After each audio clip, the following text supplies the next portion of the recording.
Hey everybody, and welcome back to my channel. My name is Morgan and I am so glad you're here. Today we're checking in and playing This Bed We Made. It's a 1950s mystery where you play as a curious maid uncovering what the guests would rather keep hidden. We'll be snooping, unlocking rooms, and probably uncovering a lot more than we bargained for. So grab something cozy, dim the lights, and let's see where this takes us. If you enjoy cozy mysteries with a creepy twist, don't forget to like and subscribe to my channel. It helps more than you know. Now let's dive in.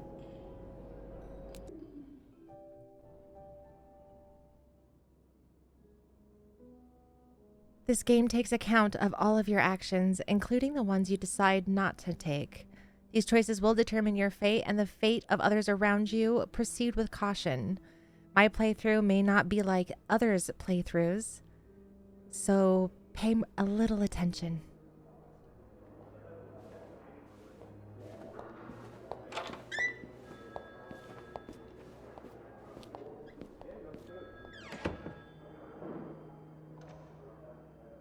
Come on now, miss.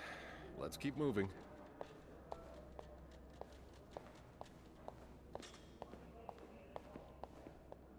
Can't turn around. I can only walk forward and look down. It's on your right. Here. No, I'm usually in charge of the second and third. So each maid has her assigned floor. Yes, exactly. Then why was it you were working on the fifth floor? So, you expect me to believe that's all you were doing there? So other people Here are we being interviewed too.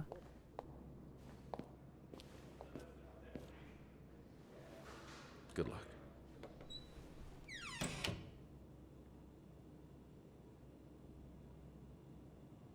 She's all yours, sir. Sophie Roy, I'm Detective Maurice Tremblay. Let's see. 21 years old, working at the Clarendon for over a year. Husband? I'm sorry? Are you married? No, not yet. I live with my mother. She's sick, so I have to take care of her. No father. No. It's always just been me and my mom. All right, Miss Roy. I need you to tell me everything that happened, starting with this morning.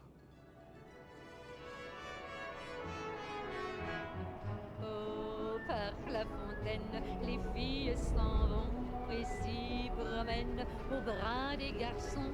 Tu les entraînes au cœur des buissons où elles étrennent l'amour en saison. Tu les enchaînes dans un tourbillon de vrai poème, car dans les frissons naissent toujours les plus belles chansons d'amour. Au clair de la fontaine, j'ai vu dans tes yeux mille couleurs. Quand la claire fontaine s'amusait au jeu de nos deux cœurs. Document's done. Now just a bit of tidying up and I can go on break. Oh, I get to make the bed. I wish my bed was easy to make like Nothing that. like a well-made bed. A bed's not complete without its pillow. Qui fait fleurir tous nos 16 ans. That's a lot of money to owe. Just what did you get yourself involved in? Oh my. Naissant dans nos âmes Names are scrubbed out.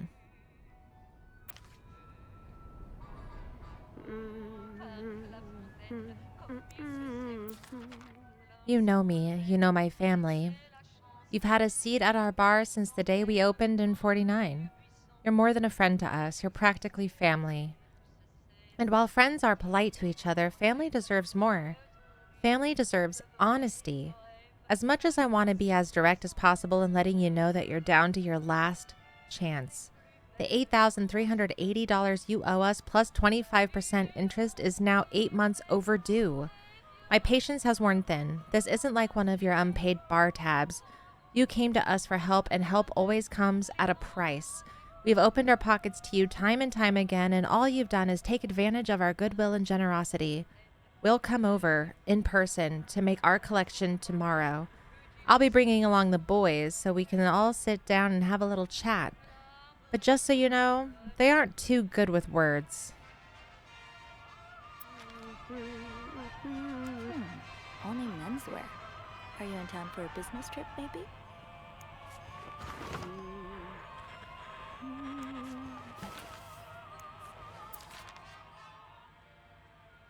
Dear Mr. and Mrs. Mapleson, regretful as we are to have to resort to these lines of communication, our client and your neighbor, the owner of 88 32nd Street, has been ultimately evasive of our many attempts to reach out and collect our due debts, specifically an amount owed to us to the sum of $1,904.75.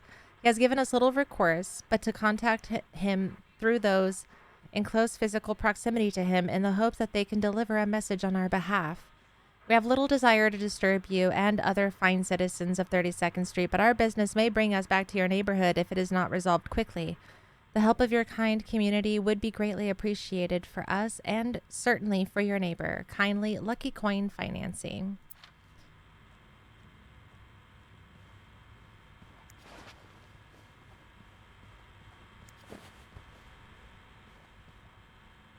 Oh my goodness.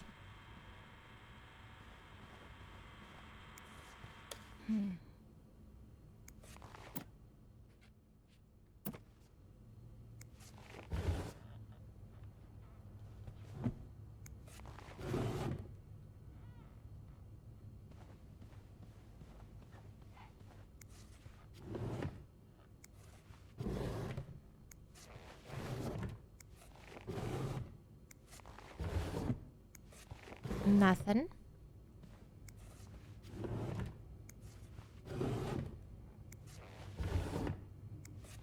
These are going to be empty too, I think. A mirror's pushed down. The mirror's covered as well.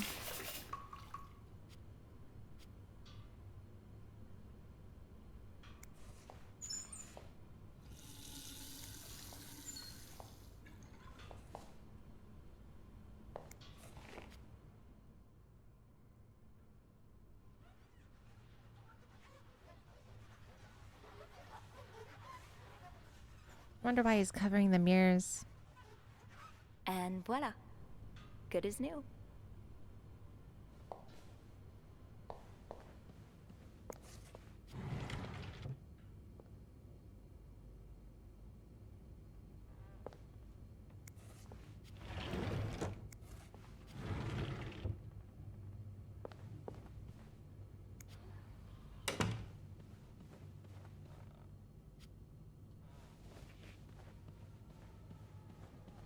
I think that's everything. I think.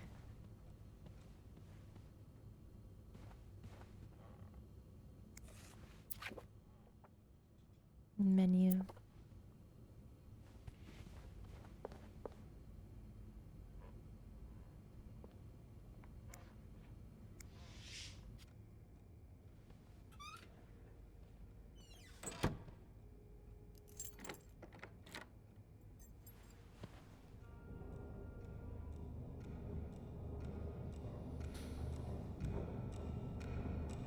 I love the vibe of this game so far. Have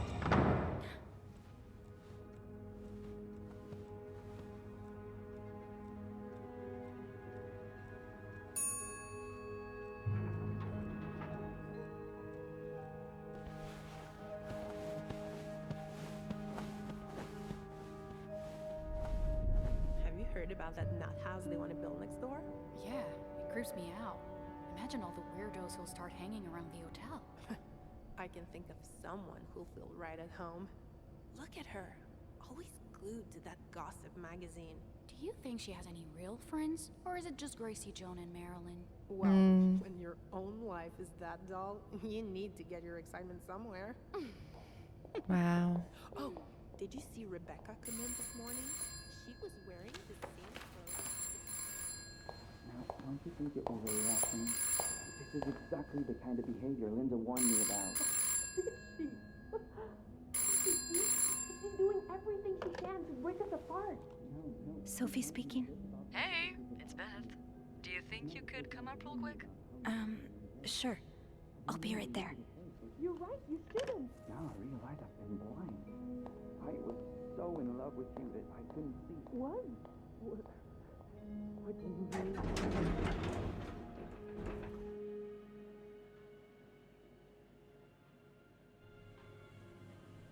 Okay.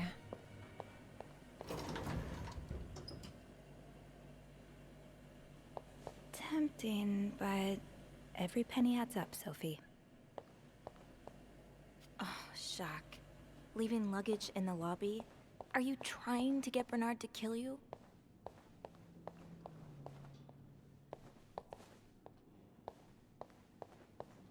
Let's see what Beth wanted to talk about. Hey, Beth.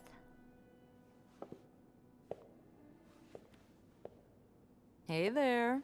So, who's sleeping? Sleep... what? You were whispering just now on the phone, so I thought maybe Eugene or Bobby were napping in the break room again. Oh, yeah, no. It's Jacques and Wendy.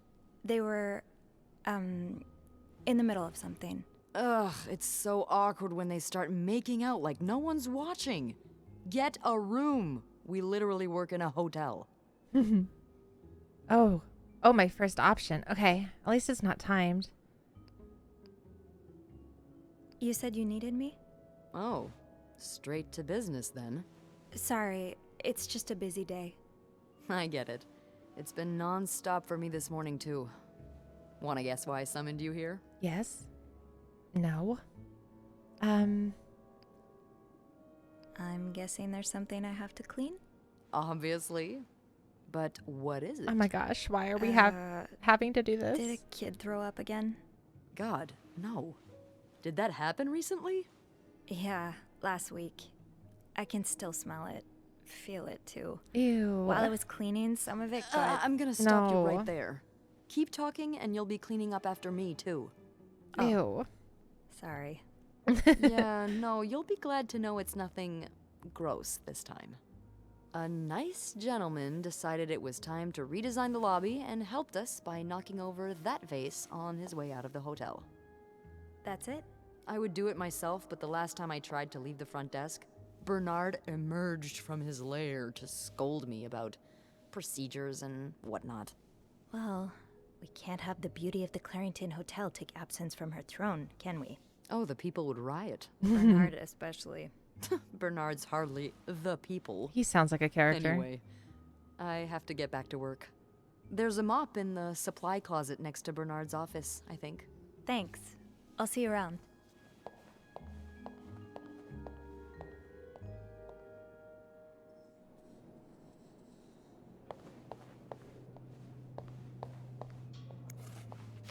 Linda's been putting these everywhere lately.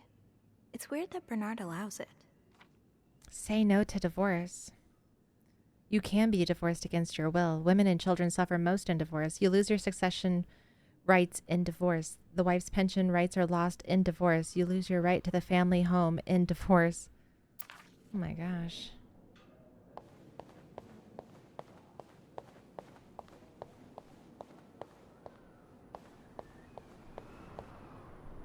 Another one.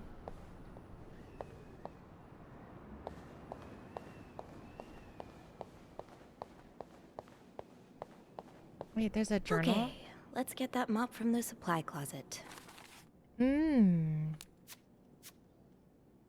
days I'm convinced the Clarington is haunted. It's not that I believe in ghosts normally, but there have been too many incidents for me to rule out the possibility completely. Just this morning, I was waiting for the elevator on the 5th floor when I heard a loud bang behind me, like someone shutting a door, but with more force than I've ever heard a person use.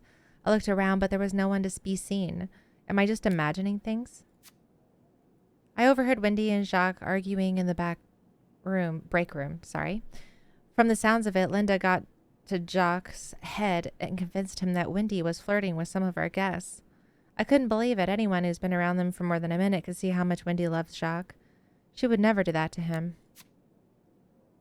Even if it's only a few minutes out of my day, my chats with Beth are always a highlight. She called me up to clean a mess made by one of our guests, which gave me a chance to catch up.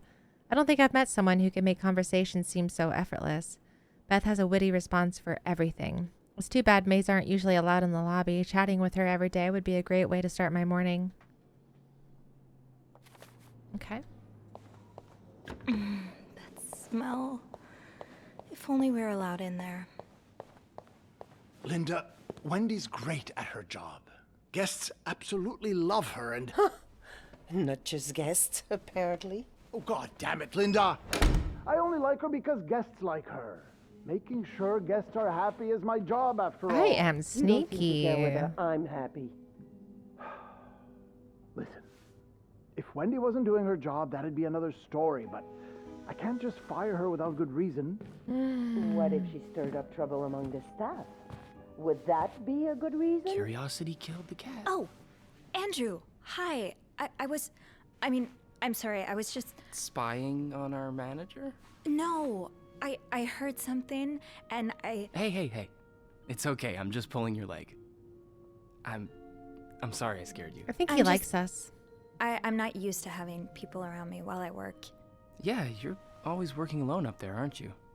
I actually think it's the first time I've seen you down in the lobby. Don't tell me you've been sent to clean up after the Valentine's Day ball.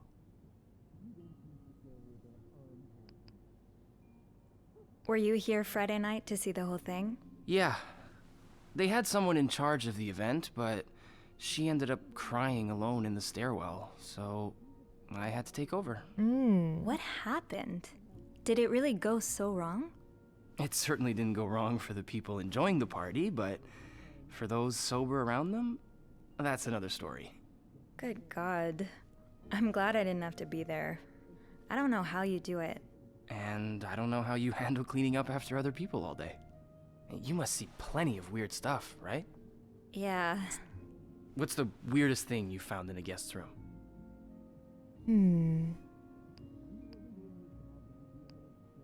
It's a bit gross.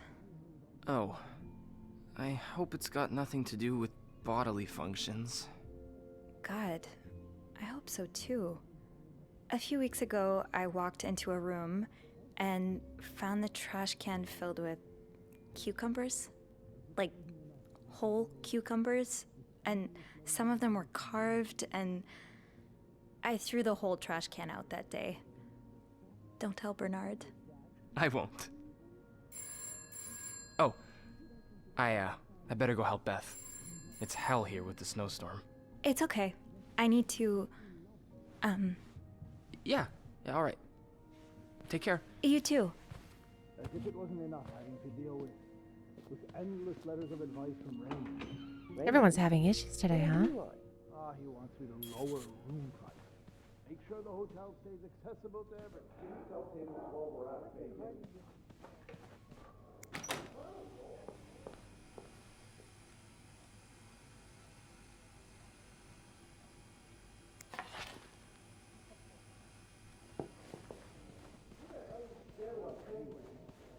With the renovation cost overrun. I'm really sorry about that. I'll have a word with our kitchen staff to make sure it doesn't happen again.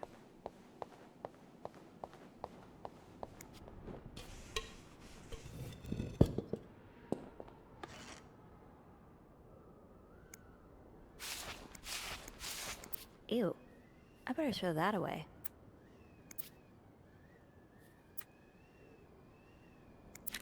A film roll.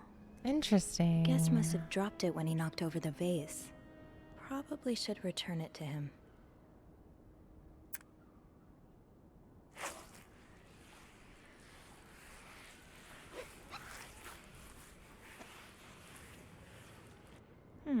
There's still some junk lying around.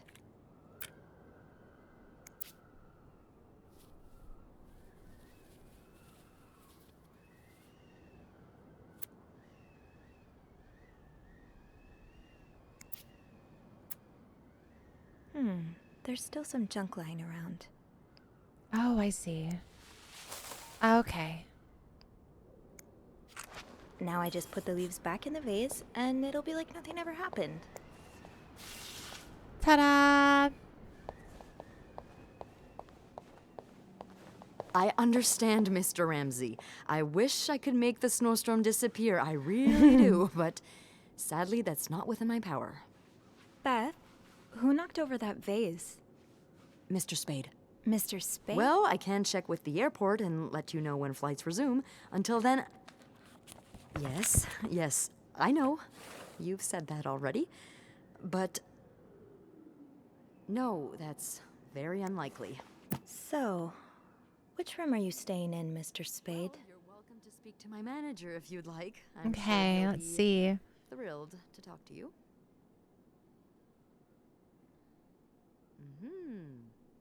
Oh, there he is. 505. Well, for that, you'd have to talk to my manager's manager. Would you like to contact him? Bernard still leaves these around the front desk? He doesn't have a... Guess he didn't hear Beth when she swore she'd burn the place to the ground next time she had to suffer through one of his sermons. Yes, certainly. 19 so first, arrested I suggest in finding a nice little oh. corner where you can kneel down, all right? Then you clasp your hands together. Montreal police and think arrested really 19 hard persons about in an just how early much you want Saturday the raid at snowstorm to end. It Manny's may help to repeat Lounge. his name too. It's God, G-O-D. School principals, parents, and I'm fellow sure teachers he'll should be prevent such very people from being in close sympathetic to your contact with plight. youngsters. Snowstorm Thinking paralyzes sir. city. No, I never dare. No, Shop I'm owners dead against new serious. mental If anyone hospital. can make the snowstorm That's what they were end, it's talking me. about. It's going to be next door, I guess. Hello? Valentine's Day concluded in horror last Friday with the murder of an Entremont resident. A worried neighbor called the authorities at 11:15 p.m. after hearing loud shouts from next door. When police arrived, they found the lifeless body of a 34-year-old man.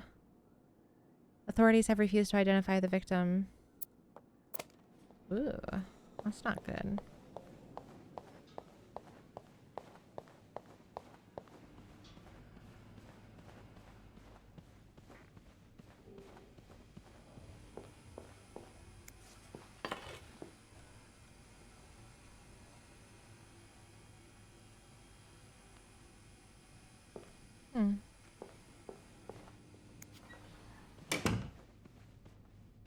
Stairs, exercise. Elevator, convenience. Yeah, elevator wins this time. All right, fair enough.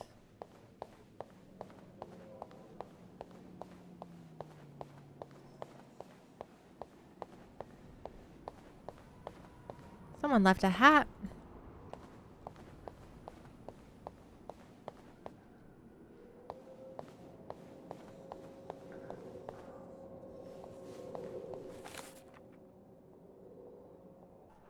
Lost and found. While cleaning up the mess in the lobby, I found a roll of film on the ground. I'm guessing whoever knocked over the vase must have dropped it. With Beth's help, maybe I can figure out who it belongs to and return it to their room. We usually keep lost items at the front desk, but bringing it back myself would only take a few minutes out of my day, and might put me a few steps closer to Employee of the Month. So we know he is in 505. I feel like I need to clean that up. I feel like I need to clean that up too. Give me a second. I'm gonna try and mop that up, I think.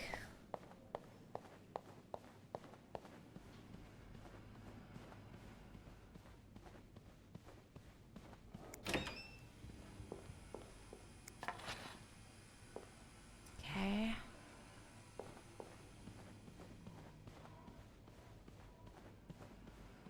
Beth said the guest was a Mr. Spade. The film roll probably belongs to him. I should be able to find his room in the logbook.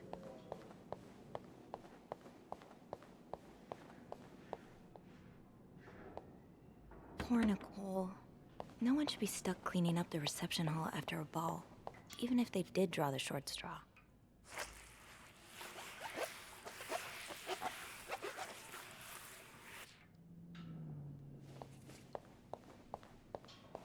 Okay, now that that's cleaned up, I'm gonna go put the mop away and look at the logbook again, just in case. But I believe it is 505.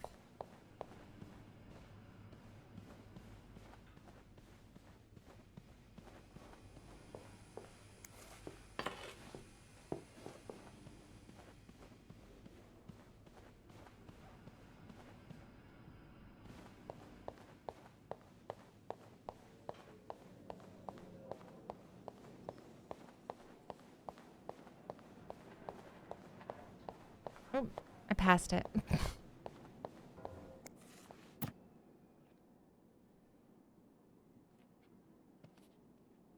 Yeah, Spade.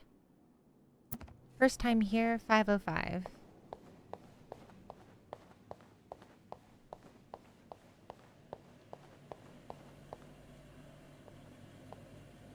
Where am I going? Oh. I need to get back to the logbook and find Mr. Spade's room number. Okay, I thought I did, but maybe I gotta click something.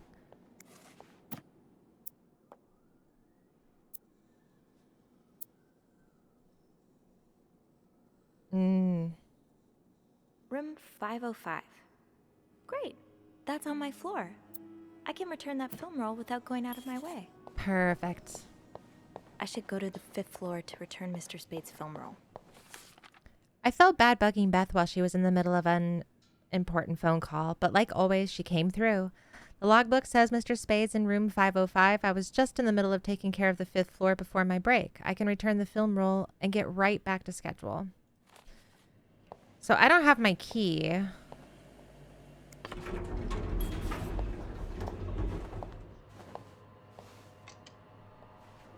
Oh, I was gonna go to the break room to grab it.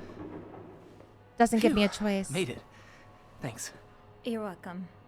Was it you who cleaned the puddle by the restrooms? Was I not supposed to? Well, Eugene asked us not to touch anything until he's repaired the leak, but it's probably safer this way. Someone could have slipped on it. Yeah, that's what I was floor? thinking. Oh, 6th. Thanks. Great minds. What's the big rush? I need to bring this to our VIP guest, the one who rented the entire floor. Whoa.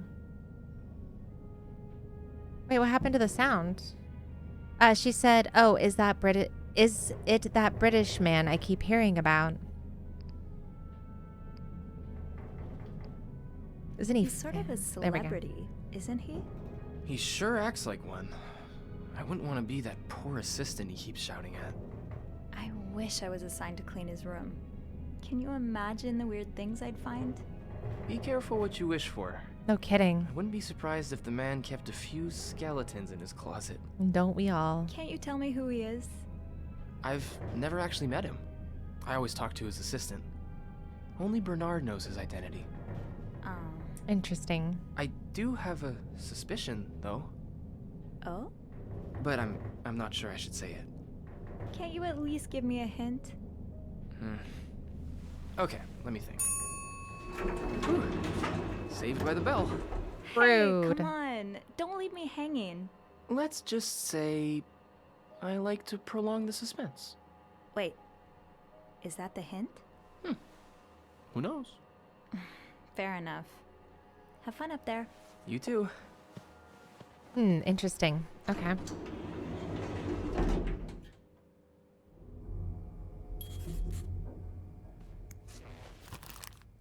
It's that same one. Stop worrying and save your marriage with lice oil? Ugh. Does carrying this everywhere really make us better maids? Bernard seems to think so.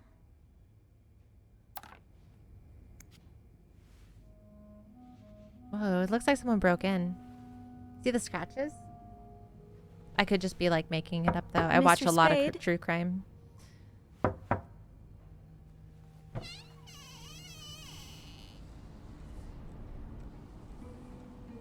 Mr. Spade?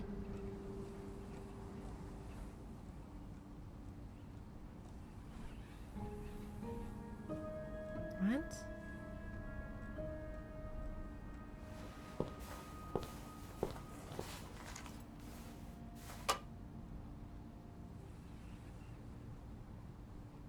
Oh.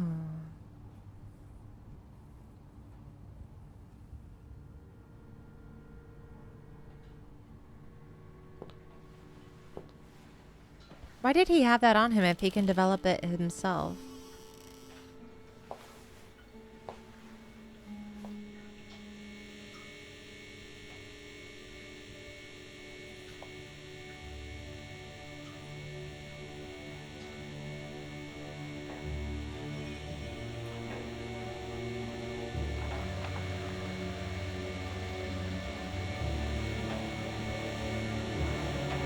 Oh my god.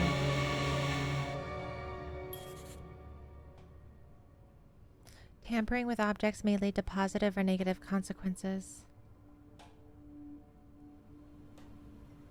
Maybe I should call Beth or Andrew. They'll know what to do. I hope. I'm not touching them.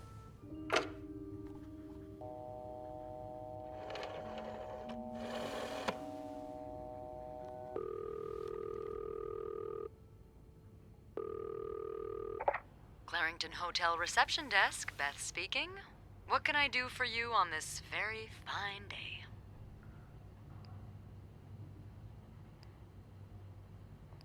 Beth, I need your help. Sophie? What's going on? I think Mr. Spade's stalking me while I work. Really? I knew it! You did? What? I mean, I knew there was something fishy about him. He just has creep written all over his face, you know? How did you find out? He took pictures of me. I found them hanging over the bathtub. He set up a kind of dark room. Pictures of you? Doing what? I can't believe I'm about to say this, but sometimes when I clean the rooms, I get a little curious and, you know, snoop through our guest stuff. Sneaky. And Mr. Spade caught you in the act, I suppose? Yes. I think we should call the police. No, that's a terrible idea. But Sophie, that man has pictures of you running your hands through people's stuff. But I didn't steal anything. I was just snooping, I swear. I know, but say a client reports something missing, those pictures would put a big red target on your back.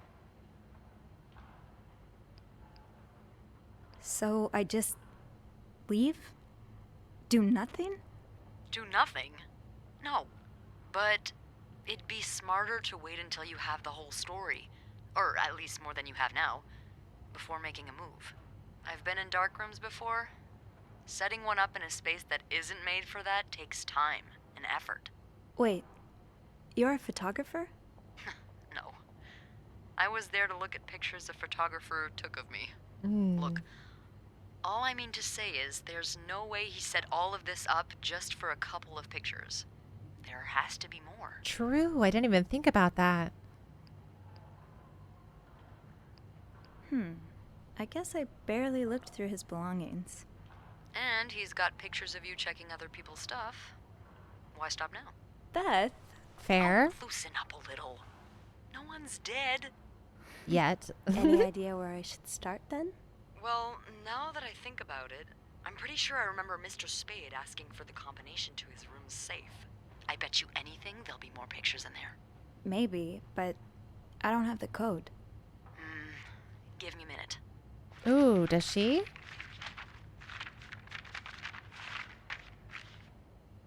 Merde. Those idiots. What? I can't find the combination list. The night staff's probably lost it again. Anyway, we always ask that clients write down their code somewhere so they don't have to call reception a dozen times.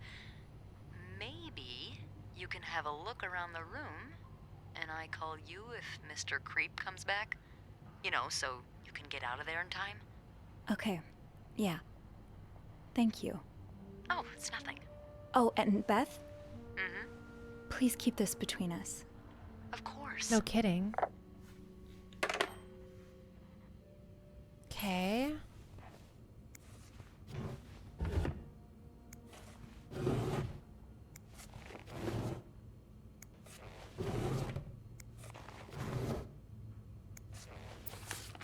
That's rough. Oh my gosh. How are you supposed to support yourself when no one will give you a job or a place to live? He has my name. Dear Mr. Morgan, I understand your situation. I'm sorry that you had to spend so many years in the hospital. However, this does not change the fact that you don't have the qualifications for the job. And even if you did, I could not hire someone in your situation. Other staff members simply would not feel safe around you.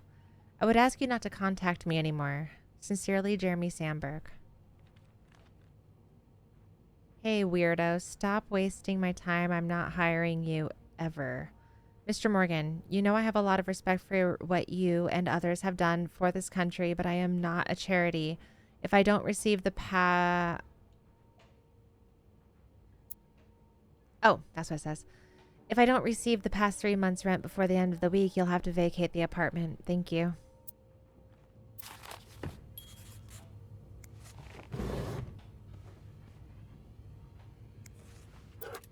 Oh, that's not safe.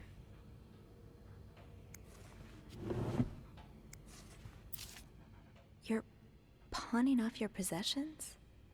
What do you need the money for? Yeah. Something important, too.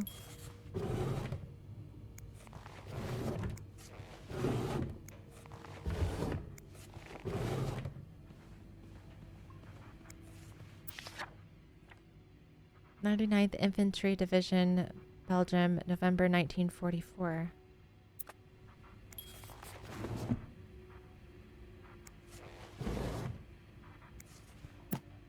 Birds?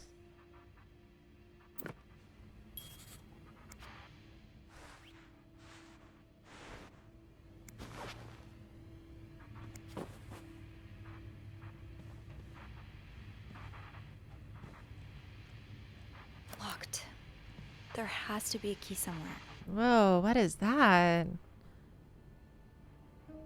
What is he working on?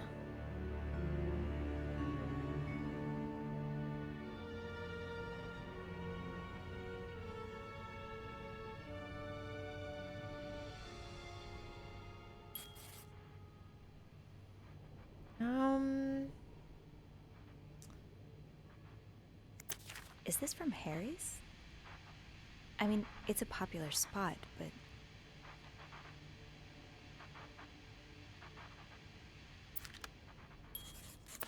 This was the sale where I found that winter jacket that Mom loves. Whoa. Were you there too? Beaver Lake? That's where I took Mom skating last month. Why is this up here? What are those numbers? Oh, I think they're musical notes?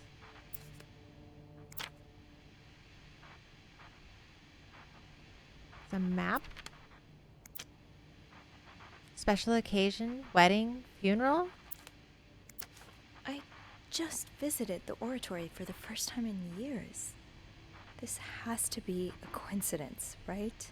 I don't think so.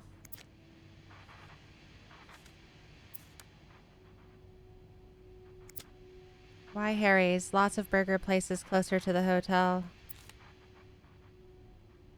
Is he trying to figure out my life? Is this a floor of the Clarington? Housekeeping, 10 a.m. to 4 p.m. Lobby boys, 8 a.m., 11 a.m., 3 p.m. to 6 p.m. Room service, night mostly. Morgan. Is that your real name? Why did you check in under Mr. Spade? 'Cause Morgan's a cool name. Duh. You have to stop writing to this address. Lindsay died 2 years ago. I do not know what happened between the two of you, but please let us grieve in peace. Thank you, Lindsay's mother.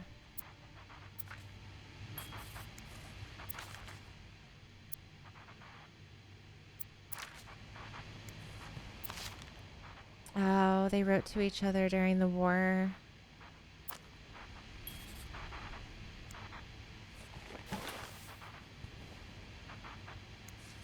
One man's trash is another maid's trash.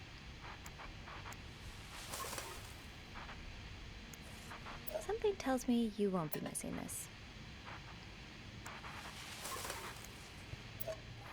Gotta check inside before I throw it away. I hope you aren't eating those beans.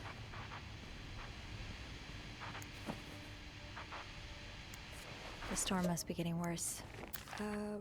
Request to move to 507. Why did you want to change rooms? The present letter is to confirm the reception of your transfer request to room 507. Regrettably, the room in question is currently occupied by an extended stay guest. We are therefore unable to grant your request. Thank you for your understanding. Please contact us should you have any other request. Sincerely, Bernard.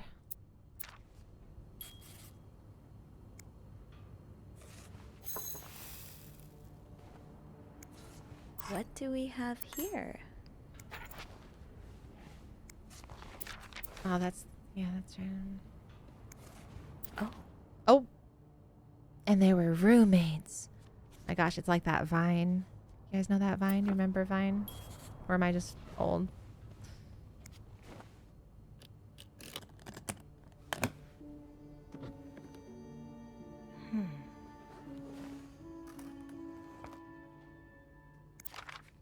You spent 10 years in a psychiatric hospital. Oh. And it looks like you left with a long list of diagnoses and prescriptions. That's not good.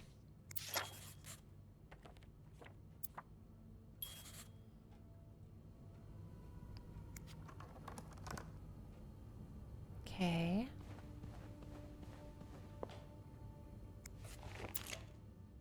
Why do you leave his key here?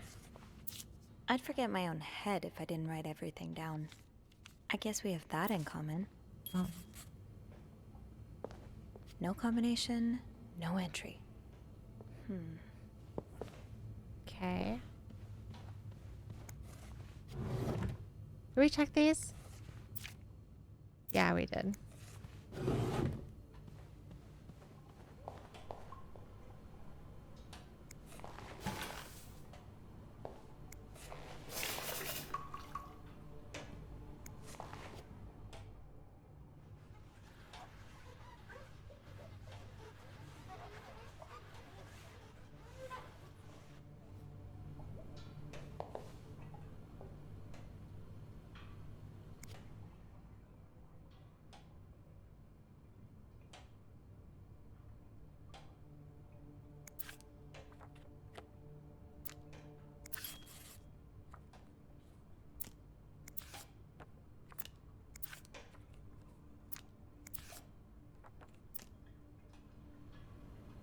I don't see a combination written down anywhere.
Do not forget to take your pills.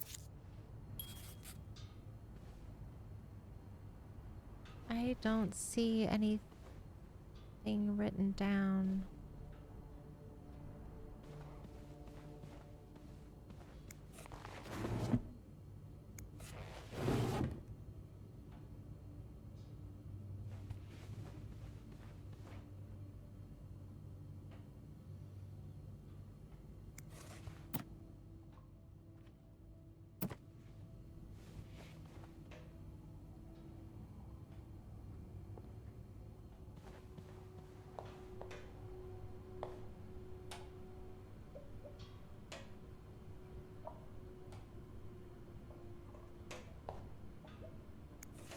I should bring that back to my cart.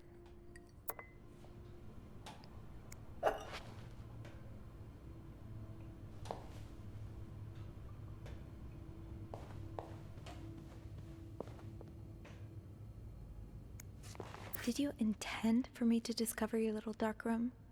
Or did this just fall down? That Letter from Bernard. Was there anything on the back? Wait. No, not that one. Wait, Lindsay's address, infantry division. Oh, the numbers. Oh, that's smart. Okay, so he coded them. So, Lindsay's address. Infantry division. Year of hospital. Okay, that's easy. So, hospital discharge is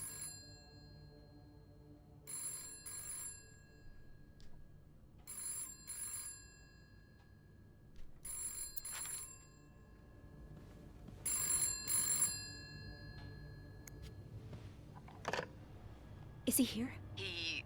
What? No. Beth, you said you'd call if Mr. Spade was coming back to his room. Oh, yeah, I did say that. Sorry for the fright. oh my goodness. Oh my God, Beth, I nearly had a heart attack when I heard the phone ring. I didn't mean for it. I was just so caught up in the thrill of it all. I had to check in. Did you find more pictures of you? No, I haven't. But I did find something else. Yeah? He's got a kind of yarn map of Montreal on the wall. A yarn map? And where does it lead to? Lots of places. Most of them I've visited recently. That's creepy. Man, what's the deal with this guy? I would find out if you weren't calling me. I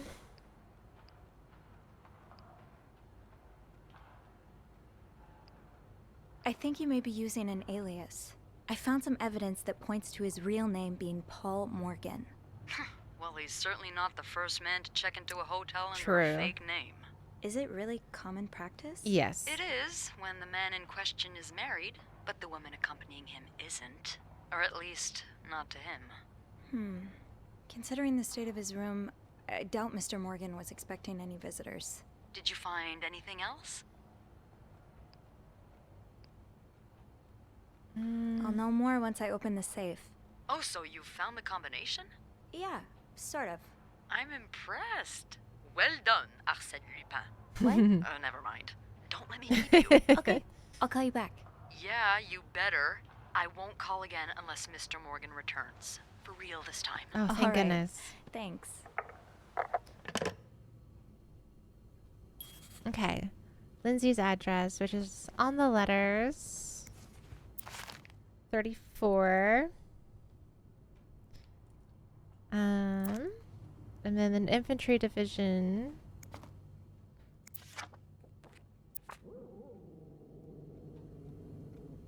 I hear a dog. 99. That's what I thought, but I wanted to double check. Okay, so the hospital discharge literally could be any date. I'm guessing it's 23 or 8. I don't think it's the year.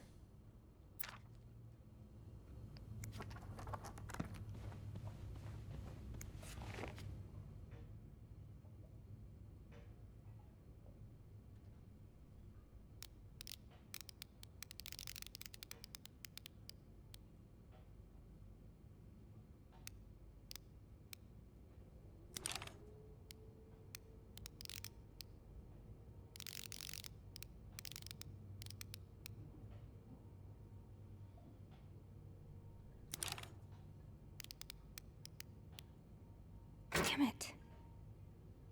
Okay. 23. Come on, Sophie. 34, 99. 23, 57. Oh, I guess it was the year. Okay. Oh, that's not good.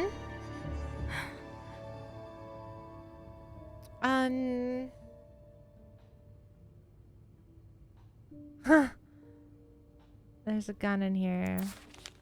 M and H.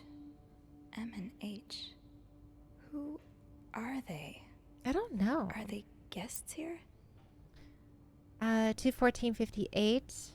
Oh, this was Valentine's Day. The bloody Valentine's thing. Okay. 12:30 a.m. arrived at hotel room not ready yet. Had to wait in the lobby. 2:45 p.m. M and H came in, both nicely dressed. M was holding a flower bouquet. Heard them talking to the receptionist, saying how nice the oratory was. Picked up some flyers to find out what oratory they were talking about. 3:10 p.m. Room finally ready. No sign of M or H. Decided to unpack and install my setup in the bathroom. 6 p.m. Still no sign of M and H. Have probably gone out again. 8:20 p.m. Finished developing this afternoon's pictures. 11:55 p.m. Unable to sleep. Heard weird noises from the corridor. No idea who or what it was. Going through their trash?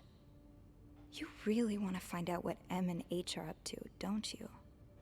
Found a pawn shop to get some money, but no idea where M and H went. Back in my room. Well, we'll have to kill time until M and H return. Spotted M and H entering the hotel with Weston shopping bags. Found M and H eating at the hotel's restaurant. H left for the bathroom. M exchanged a few words with a woman and her child. M and H left the restaurant, probably turning in for the night. While leaving, H emptied pockets in the trash. Searched the trash, found a receipt from a place called Harry's Diner with drawings and weird symbols on it. Took a coffee at Harry's Diner, showed a picture of M and H to a waitress. Waitress remembered them, said M used to be a regular about 10 years ago. Back in my room, tried mapping M and H's movements since their arrival in Montreal. Unable to sleep again, heard someone exiting room 507 but did not hear the elevator. M and H. Why are you following them? Oh my gosh. And who's sneaking out at night? So many questions. M and H arrived at the hotel's restaurant for breakfast. M and H left the hotel and got into a taxi, followed them to a place called Mount Royal. M and H went skating on a small frozen lake, fell in the ice while trying to take a picture. H might have seen me. M and H ate at the lounge and left a ticket on the table. Ticket has weird symbols on it, just like Harry's Diner receipt. M and H decided to leave because of the snowstorm. M and H arrived at the hotel shortly after me. H looked angry. Something happened during the taxi ride, but what? No sign of M and H since early afternoon. Tonight, we'll try to find out who's sneaking out at night. From 507, I'm guessing. Okay, Sophie, you should probably put this down. Now. Yeah.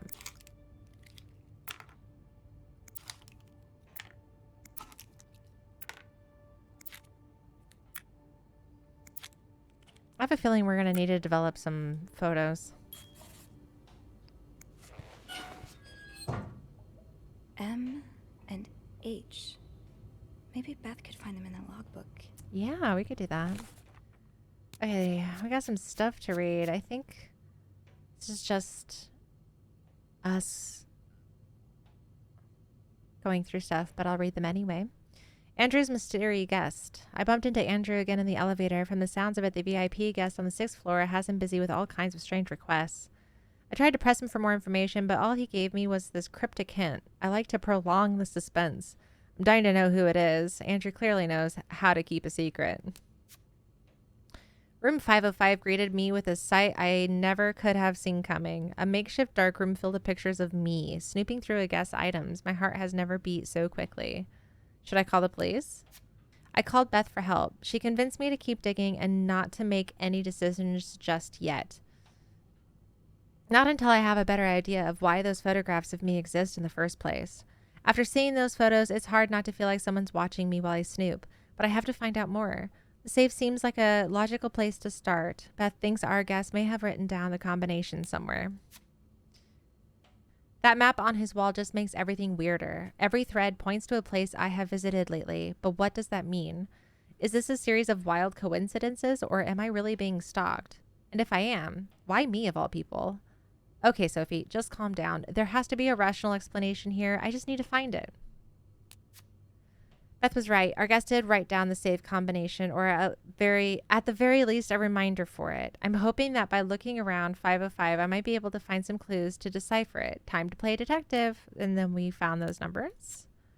The phone ringing may as well have sounded like a gunshot for how much it spooked me. I picked up, expecting reception to tell me that Mr. Spade was on his way back up, but it was just Beth, eager to hear more about what I'd found. I appreciate her investment, but I had to make her promise not to call again, barring a real emergency. This whole thing is far too nerve-wracking. Okay, then the last one. It looks like Mr. Morgan's stalking doesn't end with me. He's also following two of the hotel's guests, M and H. I can't believe I'm saying this, but I'm grateful he only took pictures of me. He has extensive notes on M and H's comings and goings, like he's tracking their every move. I need to find out who they are and what we have in common. Maybe that will tell me why I'm caught up in all of this. Hopefully Beth can help, or at least reassure me that men like this get what's coming to them. Oh my gosh. These are cool. There's character profiles. And little drawings.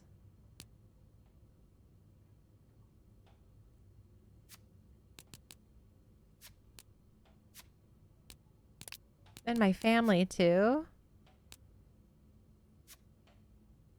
Left when I was 2 years old. Haven't heard from him since. Mom doesn't say much, so I stopped asking. Wait, is that what he looks like? So while we're gathering information, I think these just get updated. And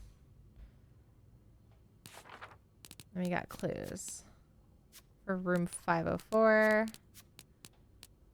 and room 505.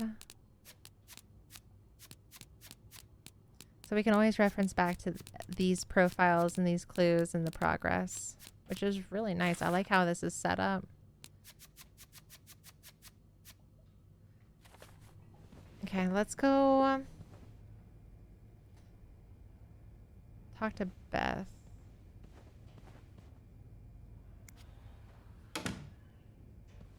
I don't need him coming up and having his like room completely open like that. He does not need to know. Well, he's gonna know, but I should call reception. M and H could be in danger. oh shoot. Never mind. I thought I was going down.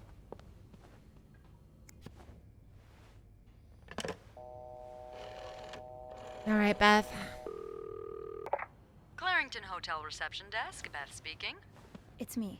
Oh, hold on. Andrew. Andrew. Cover for me, will you? What's going on? Hey, Tintin. Sorry about that. I love Tintin. So, I take it you opened Morgan's safe? What was in it? So weird hearing my name in a game. Okay. I found his journal. A journal. His journal? Does he say why he's stalking you?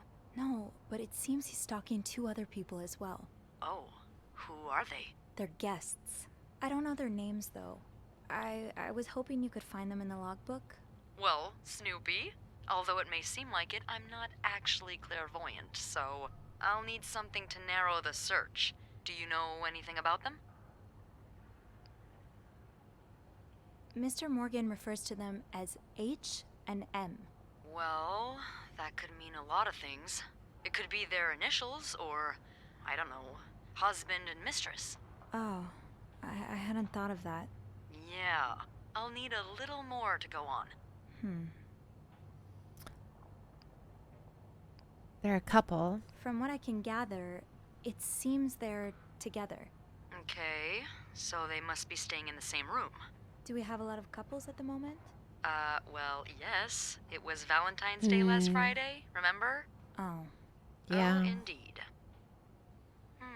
Would you look at that? There's a couple staying in room 509. Hector and Marcella Ooh, Cruz. okay. Hector and Marcella. H and M. Yeah, that's what I'm thinking.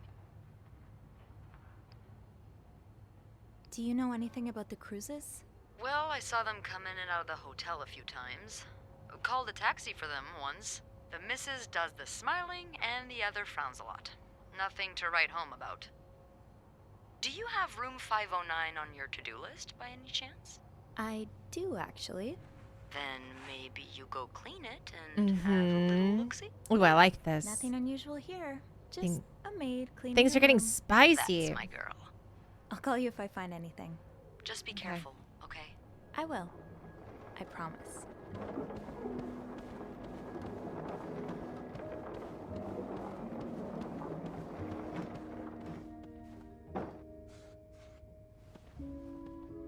5:09.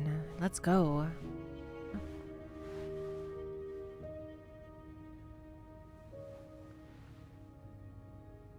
I must have forgotten my keys in the break room again. Yeah, see, I had a feeling that we would have to go back and get that.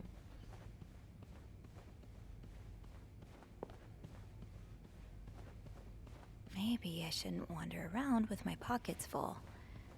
Is there anything I can put down? Oh, the key.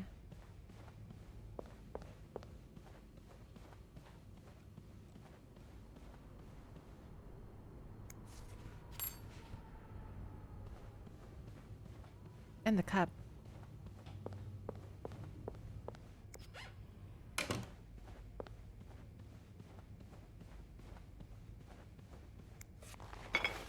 Okay.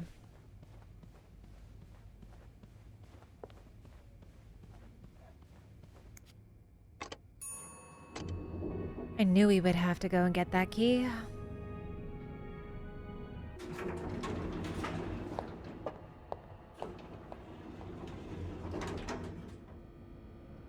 Oh.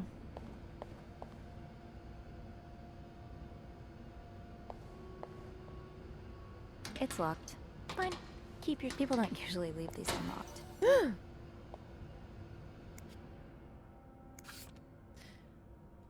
Eugene, half the washing machines are out of order. Because of this, I won't be able to finish our current load in time, and Beth will be forced to offer guests an apology discount. Please fix the machines before Bernard's kills me, Rebecca.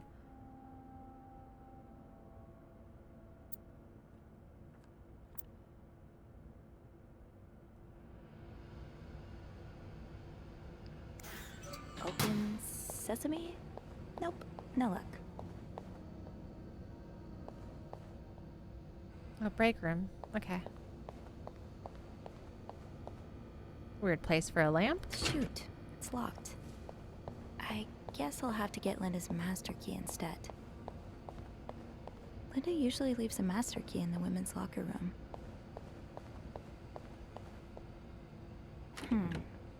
Last I checked, Linda's master key was in the locker room. Locker room.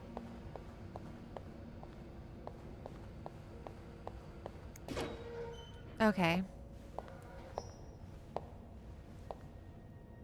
I love the way this game looks.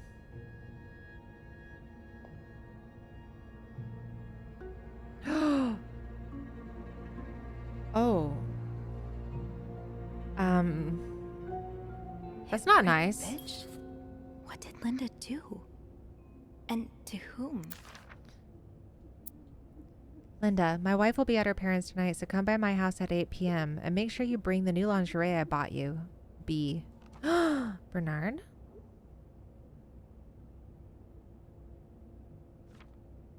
Oh. Spicy. She's crying. Someone's crying. It's not nice. Let's get rid of this. That'll do. I'll just have to make sure I don't forget to return it.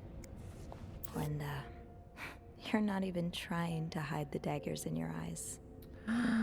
They were having an affair. Linda offers Wendy the Employee of the Month reward.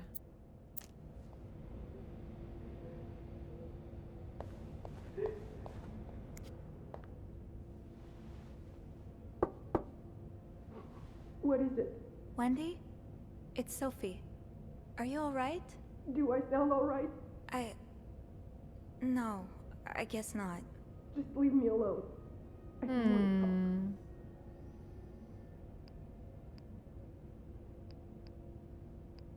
talk. I was in the break room earlier, and, I couldn't help but overhear your argument with Jacques. I'm sorry he let Linda get to his head. He should be trusting you, not her. Yeah, well. I know I wouldn't be your first Been pick, here. but It sucks. I'm here if you need to talk. Maybe later. I just can't talk about it. I can't talk about it right now. Fair enough. Aw. I'm sorry I was rude. Aw. I've It's been okay. there. That's rough. Sophie, Yeah? thank you. Oh. I bet that kind of made it better. Maybe a little.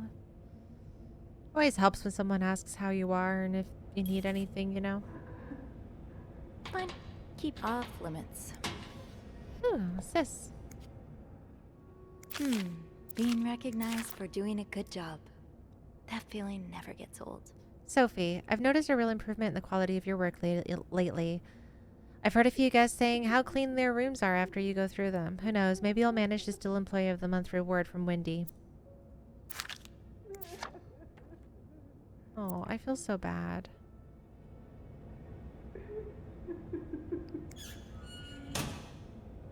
Open sesame? It's locked.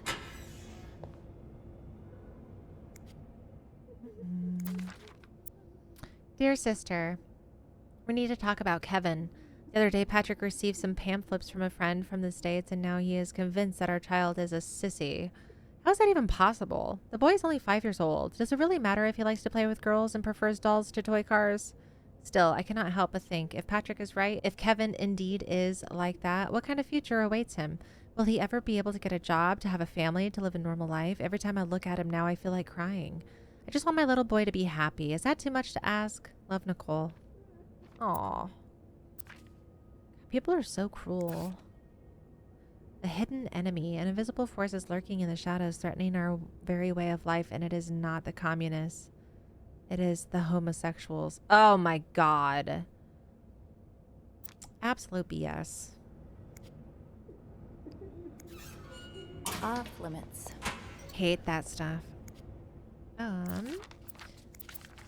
Carol, I hope you are having a great first week here. Valentine's Day is always a very busy time, but do not worry, it should calm down soon. Yesterday I saw you watch while we were playing cards at lunch. You are welcome to join us today if you wish. Nicole. That's nice.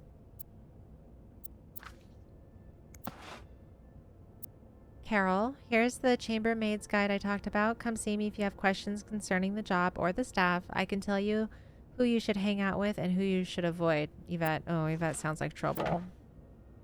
Anybody who goes around saying, hey, you should not be friends with this person is probably not a good friend to have. It's locked. Yourself. This goes beyond Same. constructive criticism. Whoa. It's just a personal crusade. Wendy, do you think I don't see the way you talk to guests, the way you smile at them and call them sweetie while you fill their coffee cups? The way you laugh at their jokes and bat your eyes like a stupid teenage girl. I'm not sure if you're doing it for the tip or to get Employee of the Month reward, but either way, this is unacceptable. And I won't even mention the way you wear your uniform. This is a respected hotel, not a pleasure house. Although I've always had a problem with your behavior, I tolerated it as long as the guests were happy, but now that you're getting engaged, I can no longer remain silent about it. What would Jacques say if he saw you? I'm sure he would be as ashamed as I am. Maybe you've got Bernard fooled like every other man, but if you don't change your behavior, I'll find a way to convince him to fire you. This is your only warning, Linda.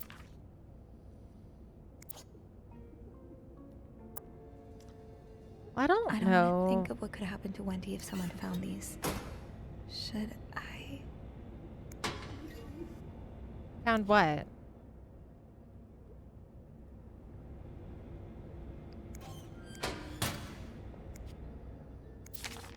Yvette's and Susan's favorite activity. Talking behind other people's backs. Yep, called it. I can't believe Miss Perfect got Employee of the Month reward again. I'm sure she won't even use the mixer she won. She's too dumb to understand how it works. Poor Jacques. He deserves so much better than that stupid whore. And did you see the look on Sophie's face when Bernard first showed the mixer? You'd swear that weirdo had never seen one in her life. Anyway, join me at 11:15 for a smoke break. I hate people.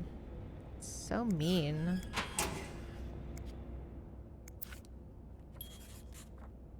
Someone's ripped out. So now we have to provide soap to the guests? This is getting ridiculous. What next? A hairdryer in every room? Speaking of hair, have you seen Rebecca's new haircut? I didn't think she could look even uglier. Smoke break at 3:45? S. What is wrong with people? Who was that? Yvette and Susan. Trouble makers. Trouble makers. Rebecca's had her hands full lately. I hope she's doing okay in there. Right, the master key only unlocks the guests' rooms. Okay. I'll have to get my keys later. Gotcha. At least off limits. The way they look at each other. Aww. You can tell it's the real deal. I hope it works out. Honestly. Okay. Sometimes it feels like Beth has the answer to everything. With the help of the logbook, we are able to figure out who the mysterious H&M are. 2 guests, Hector and Marcilla Cruz, a married couple staying on the same floor as Mr. Spade in room 509. I bet a quick look around their room will reveal something, but I'll need my keys, which I left downstairs, probably in the break room. Classic Sophie. While retrieving my keys from the basement, I found the words hypocrite bitch written in red lipstick on Linda's door. There's a recipe for drama if I've ever seen one. I wonder who's behind it. I think we know who's behind it, but I got rid of the evidence so she doesn't get in trouble. Hopefully. I hope my hunch is correct anyway. Thank goodness Linda keeps a master key in the locker room, in case any of us misplaces her on set. I can now unlock room 509. Hopefully I'll find some answers in there. Wendy's not doing so well. She's holed herself up in the bathroom sobbing her heart out. I tried to comfort her and offered her a listening ear if she ever needs it. I don't know how much it helped, but at least she knows she's not alone. That's important. I should be able to open 509 now. Back to the... Oops, I didn't mean to cut her off. Sorry about that. Hey, Oh, you. Hello. Oh, hey, Beth. On break already? Sadly, no. I have an express delivery to make to the 6th floor. Isn't that Jacques or Andrew's job? Well, they're both busy, so... What about you? I thought you'd be in 509. I'm heading up now. I just had to grab Linda's master key before I could continue our investigation. Oh, I see. Well, this has been quite the day so far, hasn't it? I can't remember the last time work was this interesting. No kidding. Yeah, that's definitely one way to put it. That's not all, though. I was looking for my keys, and I heard someone crying in the bathroom. Well, it's not a day at the Clarington if someone hasn't broken down in tears. Who is it? It's Wendy. She's pretty upset. Oh, any idea what happened? I'm not completely sure, but I think it has something to do with the graffiti I found on Linda's door. The graffiti? What graffiti? It's 2 words in red lipstick. Hypocrite, bitch. Well, Wendy would certainly have a few reasons to write that. Linda's been treating her like her personal punching bag as of late. I hope me erasing that didn't do something that I don't want it to do.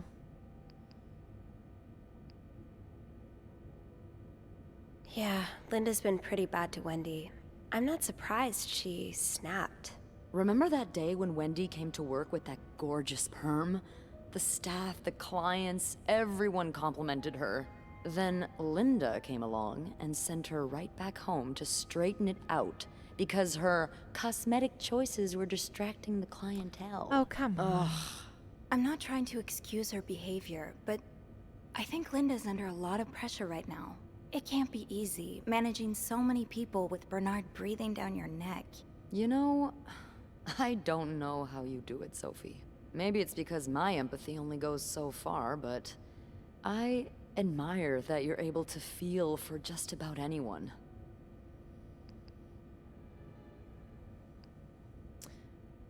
Oh, flirting options.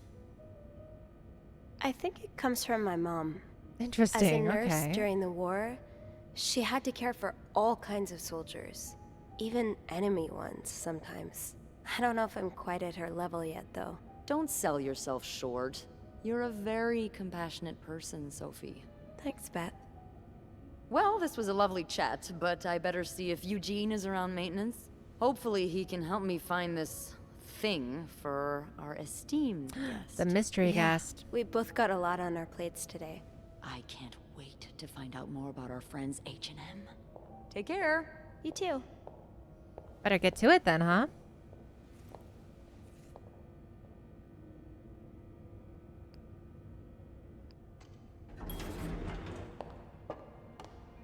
I don't have a reason to stay just yet. I think I went through a lot of stuff. Hopefully the option to go back and look some more is still there.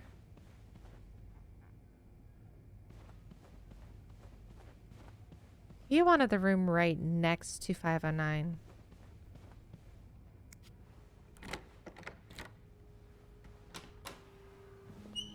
Interesting. Oh my gosh, they did some shopping.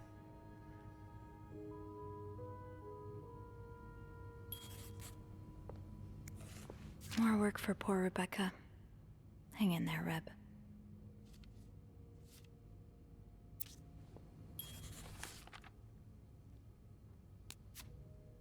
Beth and I agreed that the graffiti left on Linda's door, hypocrite bitch, was most likely Wendy's doing, and I hate to say it, but Linda's given her enough reason, or, oh my gosh, given her enough cause after all. Room 509 is one of our suites, and Marcella and Hector Cruz have certainly made it feel quite lived in. There's a lot to look through, so I'd better get started. The answers I'm looking for might not be readily apparent, but when in doubt, clean. I'm sure something will come up. Looks like someone had quite the shopping spree.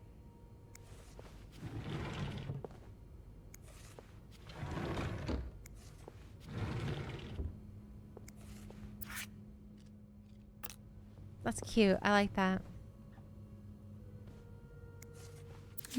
I'm sorry. What are you apologizing for? Please forgive and me. were you forgiven? I'll hold off on throwing this out just yet. Doesn't even look practically eaten. untouched.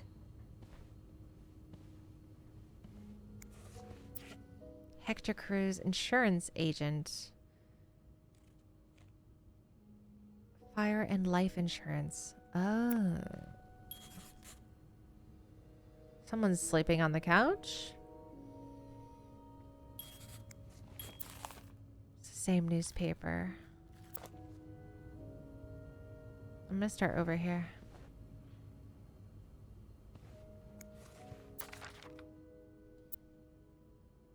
Okay. Money they spent. Looks like they're keeping track of totals. Somebody left a note on the table apologizing for something. One of the Cruzes clearly wronged the other, or thinks they did, but I don't know anything more than that. I'm sorry, please forgive me. 5 little words can only say so much.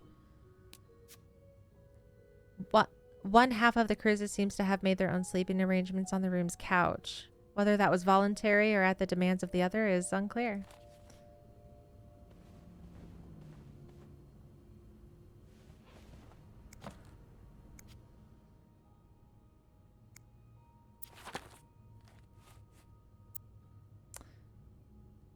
X on 2. Notary appointment departure. Clarington Hotel. Wedding anniversary. Don't forget vows. On Valentine's Day? Rose petals on bed? Aw. They were planning something special. Haircut C and W. Meeting with John. Haircut. S and W. Lots of SWs. SW. Looks like you had a few appointments with him, Mr. Cruz. Or her.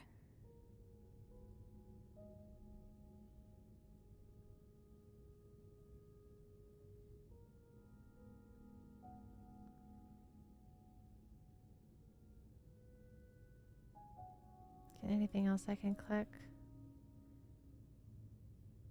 Doesn't look like it.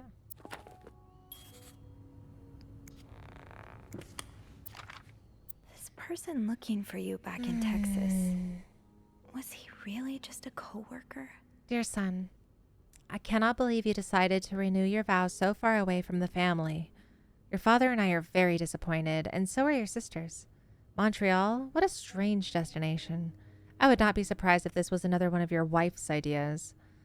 I met Luciana in town yesterday. She has 5 children, 3 boys, 2 girls, and is pregnant with her 6th. Juan has just bought them that nice house on the corner of Proto and Ramos. Imagine if you had married her like you were supposed to. You would have your own family by now. Yesterday, I also drove by your home to get the mail. As I was leaving, I met a man who was looking for you. I think he is one of your colleagues from work, but I am not sure. I told him you were in Montreal and would be back next week. When do you come back exactly? I hope you can be there for your uncle's birthday party on Friday. I'll make your favorite cake. Your mother. Wonder if that was our Mr. Morgan. Wow. Ooh, You look like a couple out of a magazine. She's pretty.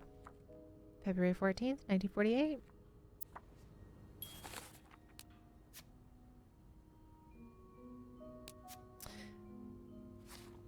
My first step should be to tidy up a bit. Searching a clean room is easier. Someone's been sleeping here. I should leave it as it is.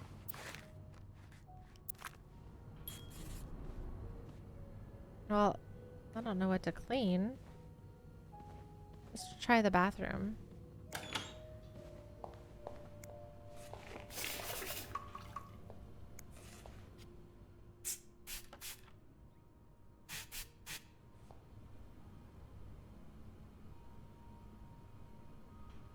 What's that? These are lovely. Oh. I wish you'd had more confidence in yourself. I still love you as much as I did on the day I met you. I will always remember the first time I saw you in that beautiful blue-red dress. Blue-red dress? And it's all crossed off. It seems like only yesterday when 10 years ago I promised I would always love you, and today I vow, pledge again what I pledged 10 years ago. Everything changed the day you came into my life. I hope it will change again when a new member enters our fam. Is she pregnant? Aww. Ooh, what a lovely big tub. I love that. I need a big tub like this. I would love that.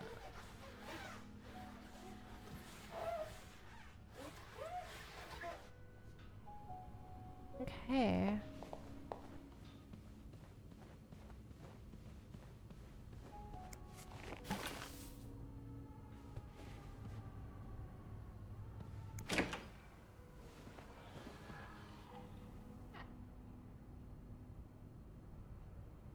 What's that?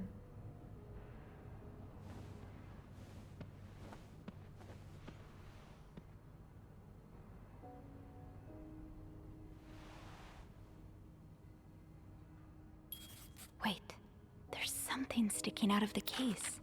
Mrs. Cruz got her personal information stolen. Oh. Is Mr. Morgan behind it? Dear Mrs. Cruz, we wish to apologize on behalf of our company for the privacy breach that occurred on the 25th of September, and thank you for calling it to our attention. We are currently investigating the breach and trying to understand how this individual was able to obtain your personal information.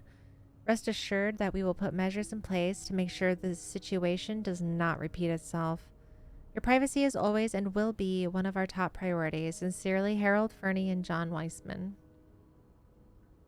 Why are there numbers under their names?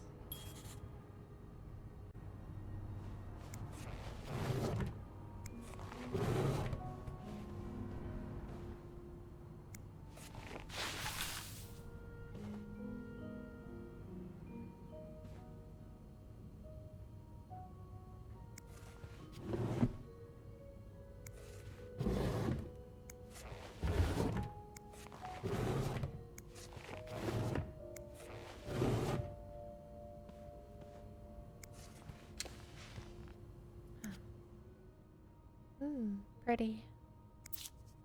Am I reading this right? The account's been emptied. Whoa.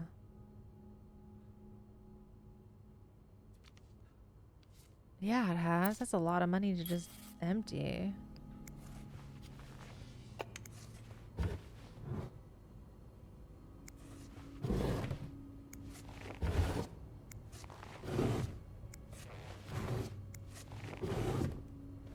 Looks like someone tore that note apart, but I'm missing some pieces. I can't make out what's written. Pills provide birth control. Development of a contraceptive pill believed to be the ultimate form of birth control was reported yesterday to a group of journalists. The pill was tested among 218 women despite reports of some undesirable effects. Dr. Tenenbaum said the pill shows greater promise for the future.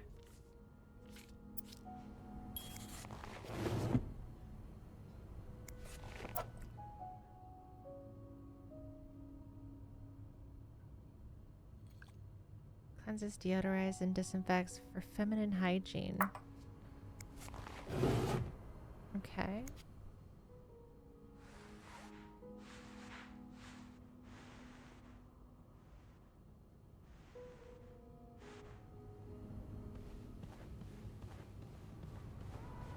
Locked. It looks like the code is made up of 4 letters. 5-8. See, I noticed numbers, but I didn't think anything of it. I thought she was just doodling. 5-8.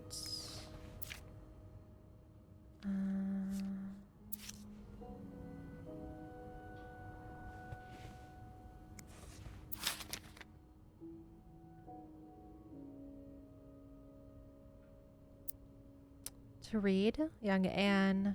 Oh, they're books. Murder. 6-3. Is that some of our numbers, maybe? Maybe I'll find more of those torn paper pieces if I keep cleaning the room. I mean, I didn't see any more, but maybe there's some out here. There we go.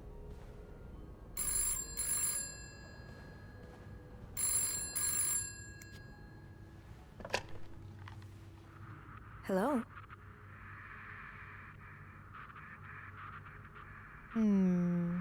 Mr. Morgan? Hello? Beth? Is that you? I don't think. Oh.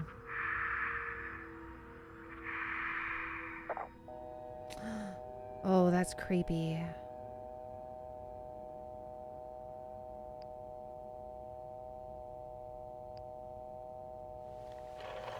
I'm gonna make sure that wasn't Beth trying to call. Clarington Hotel reception desk. Beth? Sophie? Did you just call me?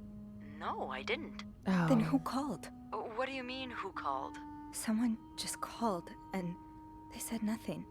All I could hear was static and breathing. Whoa. The creeporama just keeps on going, doesn't it? Yes, it does. Hold on. Hey, Archie. What's up? Give me a second, Sophie. Okay, so turns out Archie here patched a call through to 509 moments ago. Did he recognize the caller's voice? You think it might have been Mr. Morgan? Yeah. Maybe. Let me ask. Okay, so it was a man's voice, but he can't be sure if it was our creep. Okay. Did he notice anything else? He says he heard a faint bell in the background. It sounded like the elevator's bell, so he assumed the caller was one of our clients. You didn't see Mr. Morgan come back to the hotel, did you? No. I understand why you're creeped out, but I don't see how he could possibly know you're in 509. I didn't say a word to anyone. I know you didn't. Interesting. Can you ask Andrew not to patch any calls here for a while? Trust me, I will. Thank you. I haven't had time to check all of 509 yet, so I better get back to it. Oh, before you go, I have some more info for you. I was going over the details of our little mystery when I remembered something. About this morning. Oh? What is it? I saw Mrs. Cruz rush out of the hotel, all by her lonesome, not too long after Mr. Morgan knocked over that vase in the lobby. What time? Really? Do you know what time it was exactly? I think Mr. Morgan left around 10, so I'm guessing between then and 10:05? What? I remember hearing a loud noise on the 5th floor right around that time. Like a door slamming really hard. Do you think it was her? Maybe. Did you notice anything weird about her? You mean, other than the fact that she was walking straight into a snowstorm? Yeah? Well, I've only ever seen her with her husband. It seemed unusual that she'd be leaving alone. But now that I think about it, maybe she was sneaking out. Or following Mr. Morgan. Interesting. Yeah. Hopefully I can make sense of all of this. I'm sure you will. Call me as soon as you find something. Okay. Thanks for the info.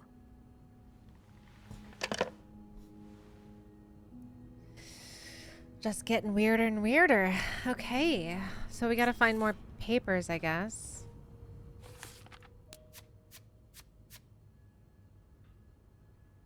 The Cruises have some kind of suitcase on their bed, but not the kind you usually see. It's smaller, perfectly square, and can only be opened with a 4-letter code. Hundreds of possibilities, and I don't even know where to start. Cruise? No, it's too simple, I'm sure. Oh, there's no numbers. Okay, so... Oh. A letter is sticking out of the case addressed to Mrs. Cruz and signed by a Fernie and Weissman. Apparently, she suffered a breach of privacy recently. There's a bank statement tucked away in Mrs. Cruz's jewelry box. From the looks of it, she withdrew every last cent to her name, and there were a lot of cents. Enough to add up to around $5,000. Why make such a big withdrawal? It's odd enough that the statement is in her name, too. With married couples, I've only ever seen bank accounts in the husband's name. Maybe things are just different in Texas. Lo and behold, a little bit of cleaning up later, and I stumbled upon something curious. A message of some kind. Torn up and discarded. If this first piece was discarded so carelessly, then I might have a chance of finding the others. The phone rang while I was tidying up the room 509. When I picked up, all I could hear was breathing. No other response. A quick call to reception cleared some things up, thankfully. Beth confirmed that Andrew had patched a call through to 509. I asked him to put any calls on 509 on ice for the time being. I'm jumpy enough as it is. While we were talking on the phone, Beth remembered seeing Mrs. Cruz leave the hotel alone this morning. Right around the time Mr. Morgan made a mess in the lobby. Was she following him? And where is Mr. Cruz? Where could the rest of that note be? Should I check the other garbage cans, maybe?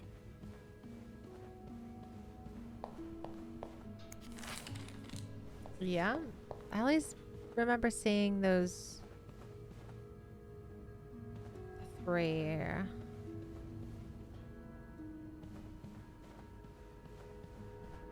There we go.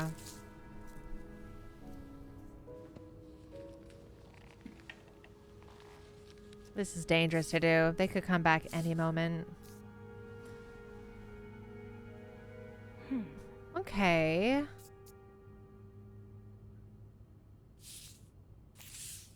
I can do puzzles.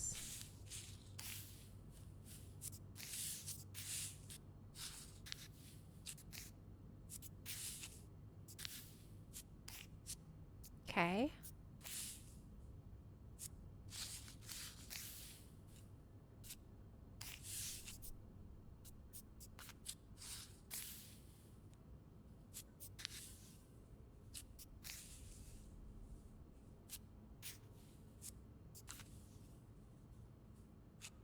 Okay.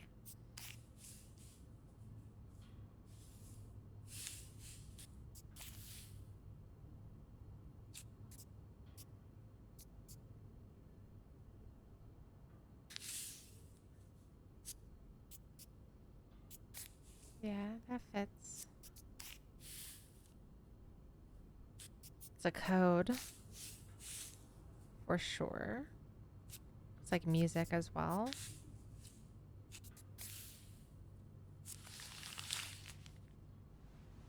It's some kind of code. Could I break it?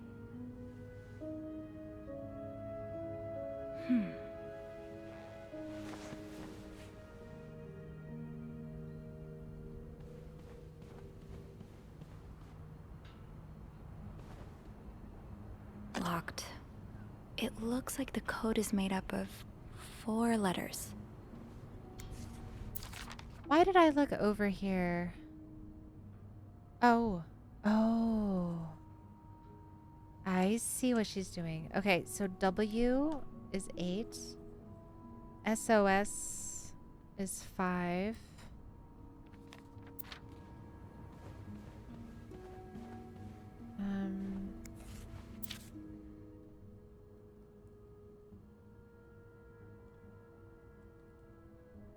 P is plus. G is in.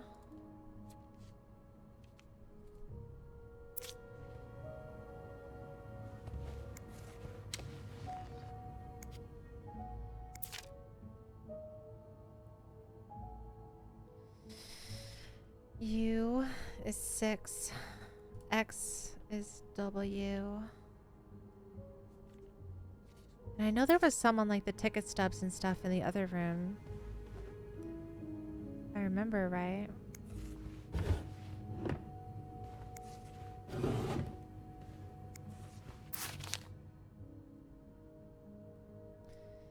M is dash, U is 6, R is P, D is 0, E is 3, R is P. That helps. Yeah. I think these match the symbols on the papers I collected. Do I have to do that for everything now? Oh, okay.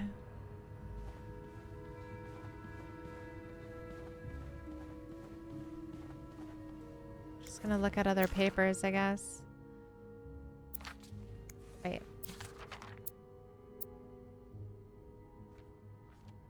I don't see any.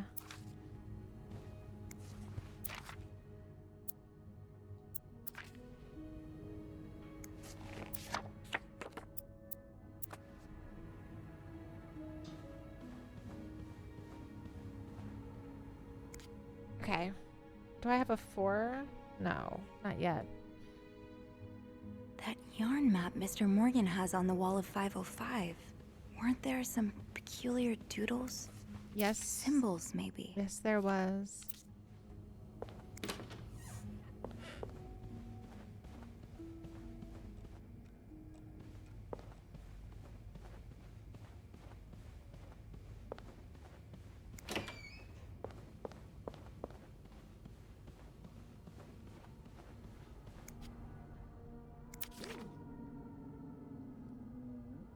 I is 4. Okay. Y is 7.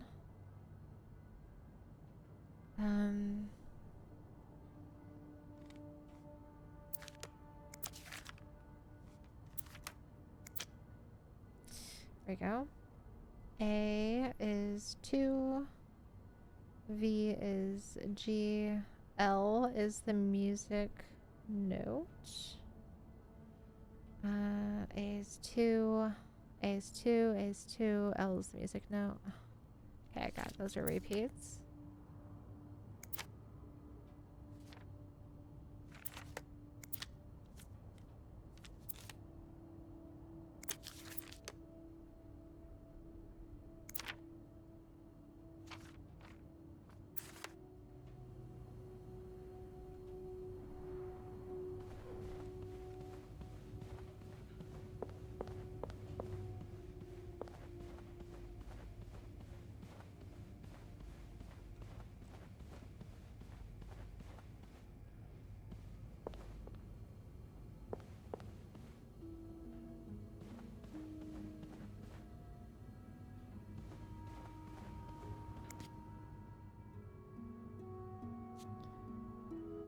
Oh my gosh. That yarn map Mr. Morgan has on the wall of Yeah, 505. I gotta do something Weren't with there the some inspect. peculiar doodles?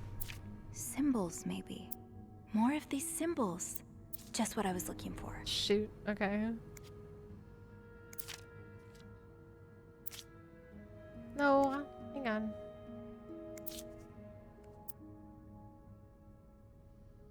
Aha! I'll have to remember these. Okay. Yeah.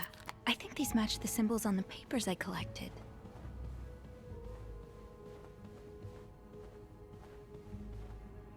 Nothing over here, right? I wrote them down thinking that I'd have to actually use my brain and that there wasn't a game mechanic that would help me remember all of the letters and stuff, but apparently it does. That's nice.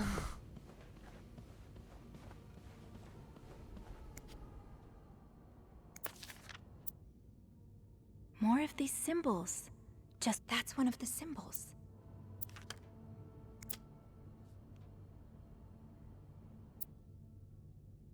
Yes, these are part of the same set.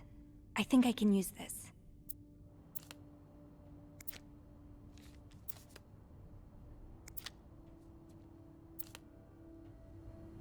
Okay. That's everything for that. I'll go look and make sure that everything's filled out.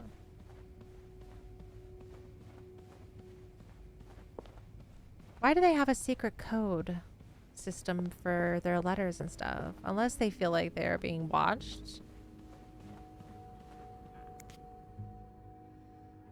Okay, we're missing some. Some I haven't even found yet. Okay.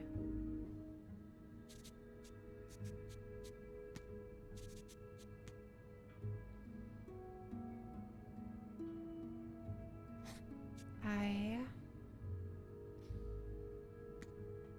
W L E A V N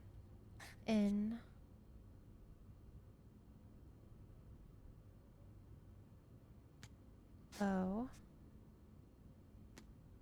T. I will leave notes in the vent next to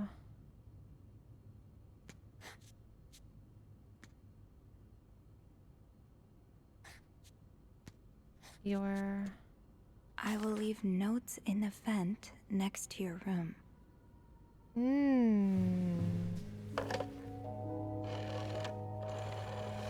Who am I calling? Clarington Hotel reception desk, Beth speaking. Hey, Beth. It's me. Hey, so how did the snooping go? Find anything? I did. I found a message written in strange symbols. A kind of secret code.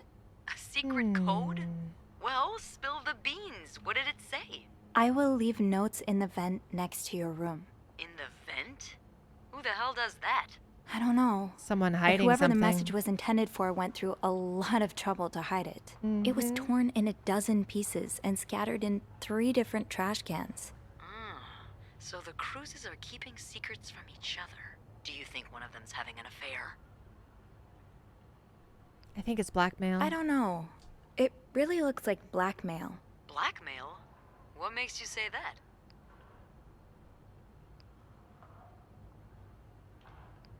I found a letter from some sort of company, Fernie and Weissman. It mentions a security breach.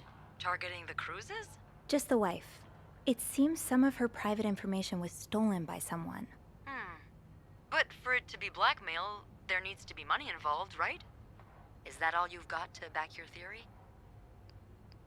I also found a bank statement belonging to Mrs. Cruz. Her account was emptied very recently. Yeah. I smell trouble. Me too. More precisely, $5,000 worth of trouble. Yikes, that's no pocket change. So you think she had to pay whomever's blackmailing her? Exactly. You could be onto something here. I don't know what they could have gotten from Fernie and Weissman, but she obviously doesn't want that info leaked. No, she does not. Do you think Mr. Morgan's the blackmailer? Oh.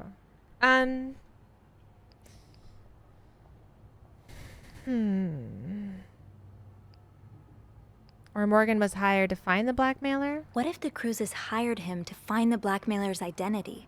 Well, if that's the case, he's pretty lousy at it. True. I mean, he's taking pictures of them, stalking them. I'd call that following the wrong target. Yeah. Maybe he hopes to catch the blackmailer the next time he gets in touch with them. Maybe. I'll go have a look at the vent that's mentioned in the message, just to be sure we're on the right track. I don't Yeah, think it's good idea, Bean. Mr. Morgan. I'm about to Tired. go on break, so if you need my help again, just ask Andrew to patch you through to the break room. All right. Enjoy your break. Oh, I will. Mr. Morgan had letters in his room about how he owes people. I don't think he was hired by them. The message said next to your room, so it has to be a vent in the corridor. I think he is the blackmailer, and that's why he's following them, and that's why... This one?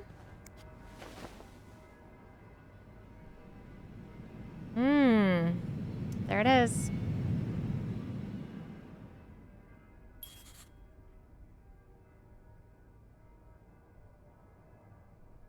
Can't open these without a screwdriver. Okay.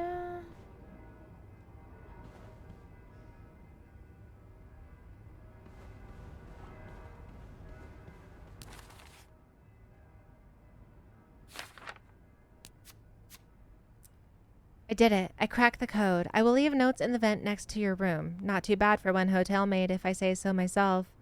As for what it all means, well, I might need some extra help with that. I called up Beth and threw out the idea that Mrs. Cruz is being blackmailed. I hope I'm wrong, but there are too many signs to ignore. I'm going to go see... I'm going to see if I can figure out which vent they were talking about. Maybe I'll be lucky enough to find some of those notes and see just how much water my theory holds. I guess I was hoping that whoever is leaving these notes had left the vent grid open, but no such luck. I'll need to find a screwdriver to get it open, which shouldn't be too difficult a task, I think. The janitor's closet is right nearby, after all. Wait.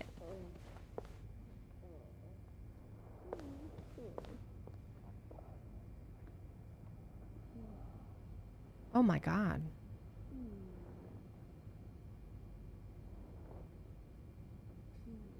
Scandalous.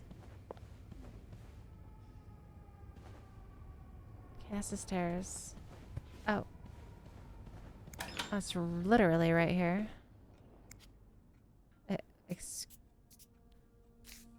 me?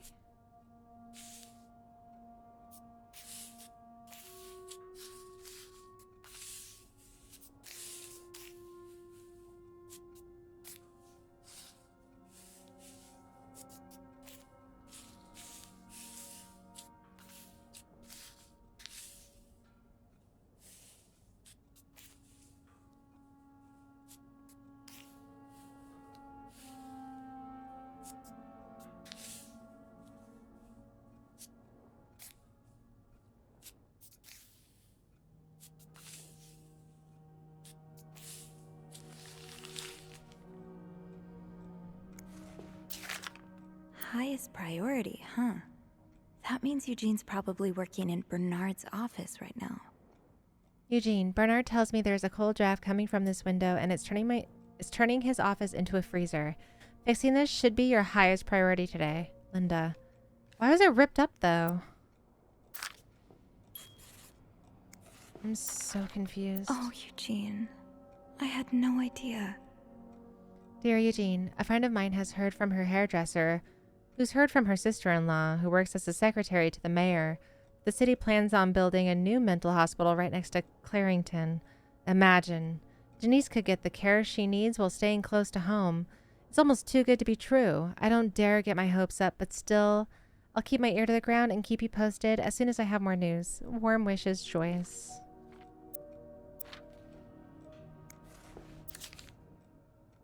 Shop owners against new mental hospital. A group of downtown Montreal businessmen and shop owners met the mayor Sarto Fournier last week to air their grievances concerning the city's recent decision to allow construction of a new mental hospital on Dorchester Boulevard. And I'm so sorry if I said the mayor's name wrong. Don't come for me. William Weston, manager of Weston's department store, says he and his group will fight tooth and nail to prevent the hospital's construction. Will our customers feel safe to come downtown for their shopping needs knowing there are lunatics next door? He said. The hospital would be the first of its kind in Montreal, as patients would be free to come and go as they please.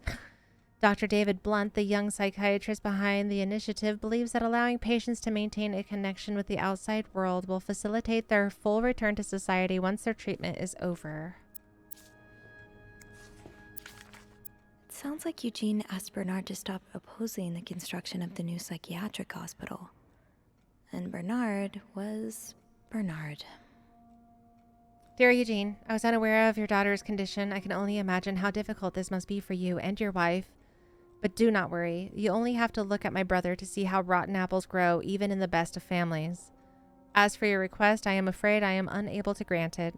Mr. Weston is both a good friend of mine and a benefactor of the Clarington, so it would be inappropriate for me to oppose him. Also, considering his great influence in this city, I have no doubt he will manage to prevent the hospital's construction no matter what. Thank you for understanding, Bernard.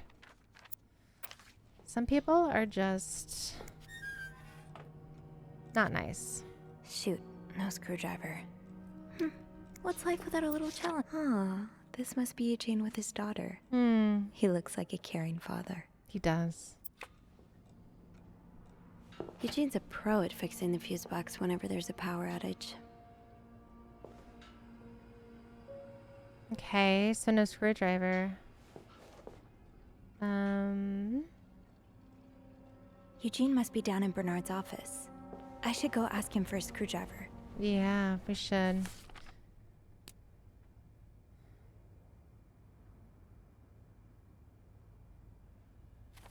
Okay. Back to the offices we go.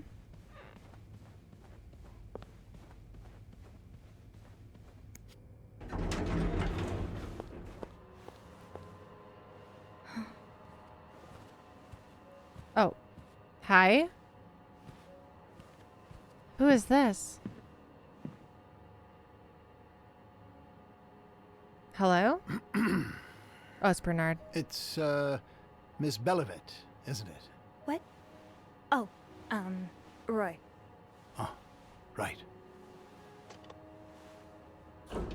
You not know your employees, sir? You're the one who took last week off, aren't you? You had to, take care of your sister, I think? Mother. My mother. She's very sick. No, I hope this doesn't become a recurring thing. I need to know I can count on you. I understand, sir. What are you doing here, anyway? Are you on break? Lies may get you out of a tough spot, but be careful not to get caught in the lie. I'm gonna try it. Yes, I am. Don't take too long. No, I won't. Awkward. I just lied to my boss. Well, don't you look mischievous. Hey, Bean. If you're planning to give Bernard a good scare, sign me up. No, I'm looking for a screwdriver. For the vent. Linda asked Eugene to fix Bernard's window. Oh, I see. Eugene? How come nobody's in here? What the hell? You'd better go and take a look. I'll stand guard by the elevator and make some noise if I see Bernard coming. Okay, thanks. I'll be quick.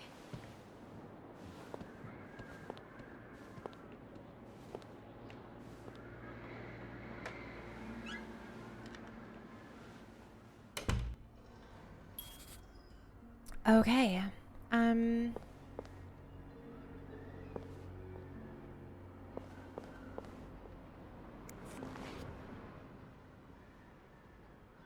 Aha!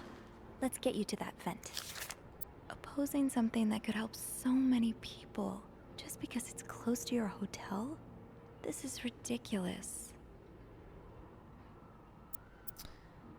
Dear Mr. Weston, I would like to thank you again for agreeing to this partnership between the Clarington Hotel and Weston's department store. Thanks to your generous help, renovations are well underway and the hotel has never looked better. You should come visit soon, when your busy schedule allows it, of course. On another note, it has come to my attention that you have formed a group of local businessmen to oppose the construction of the new mental hospital. After working so hard to elevate the Clarington standards, I cannot allow a band of cuckoos. Cuckoos? Cuckoos? I think it's cuckoos. I don't like the word, but I'm just whatever. To move in my backyard. Should you accept it, it would be an honor and a privilege to join your fight. Yours sincerely, Bernard. Handwritten by Eugene. Enjoy the cold, you cold-hearted prick.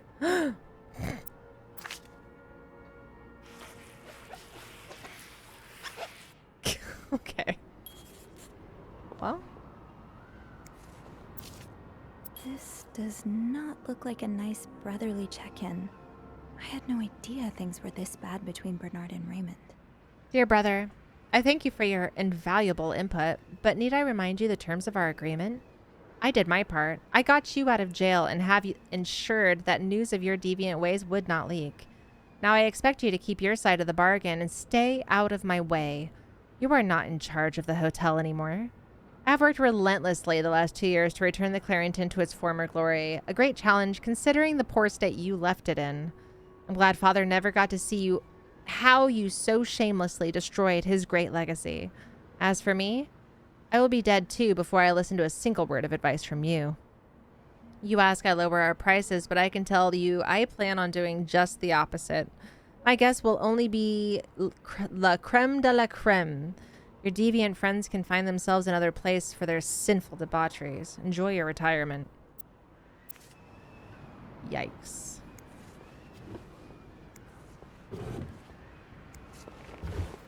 Ew. Is this Linda's? Oh, it's a bra in his drawer. At least it wasn't panties. Check on room 602. Ask Eugene to fix radiator. Call Weston's office. Apologize to Mr. and Mrs. Drake for Valentine's Ball mishap. Speak with the contractor about cost overruns. Call Weston's office again. Decide winner for Employee of the Month reward.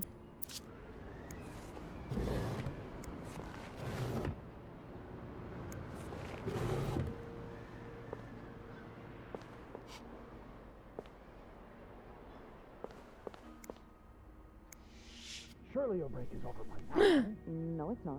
I came by here not too long ago, and Andrew was already covering for you. That's because I was in the ladies' room. That's no excuse to... It's my time of the month. You're married, aren't you? So you know how it is. I have to go more often. How did he not hear that? Oh, sometimes I stain the furniture and don't get me started on all the... That's enough details.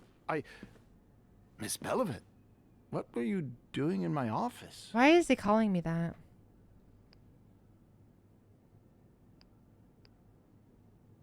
I was simply closing the door. Someone left it ajar. Really? But that doesn't explain what you're doing on this floor. You know very well the cleaning staff isn't supposed to wander around the lobby for no reason. You wouldn't be lying to me, would you, Miss Belivet? No, I swear, It's my fault. I asked her to come clean up a mess I made. Spilled coffee. Coffee?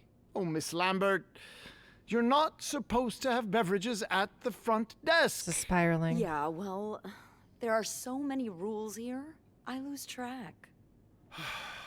Come with me. Just got her in trouble.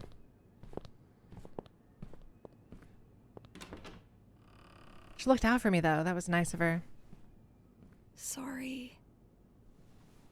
I don't know if that was the right choice, but I didn't want to tell him about the screwdriver.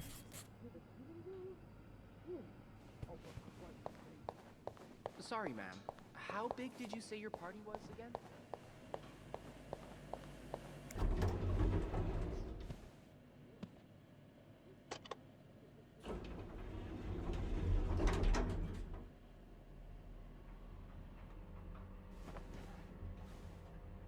He keeps giving my name wrong.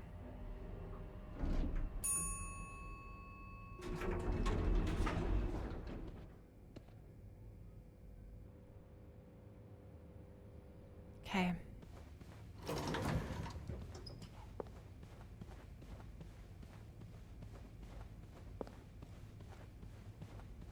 Oh, I guess I'm free to disturb room 508 now.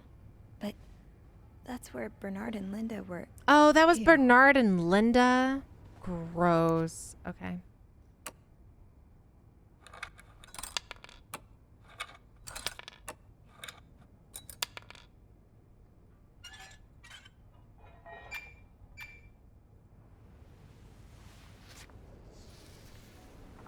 Another one.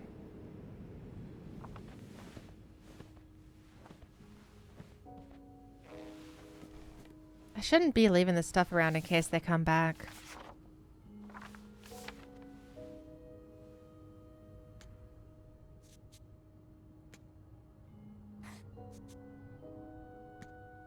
Meet me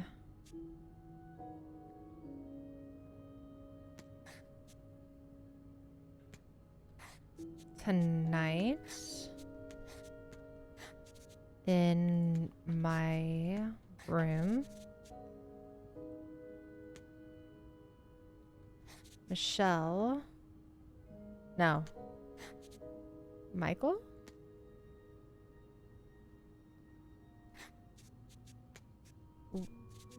Will be sleeping. We need to discuss Meet me tonight in my room. our plan. Michael will be sleeping. We need to discuss our plan. For what? Who is this? I'm gonna get her in so much trouble.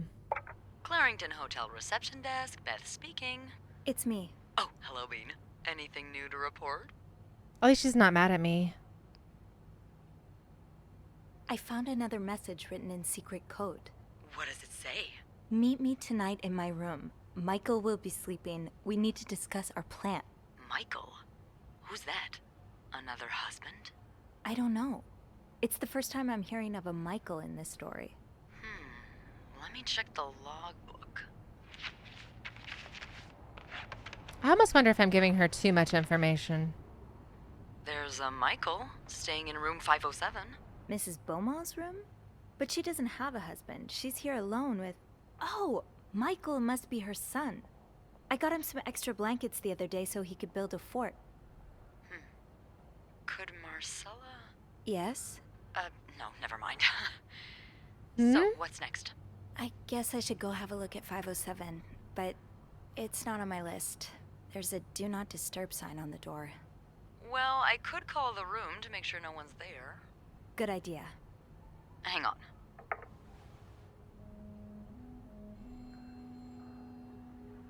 I love that you can hear it through the wall.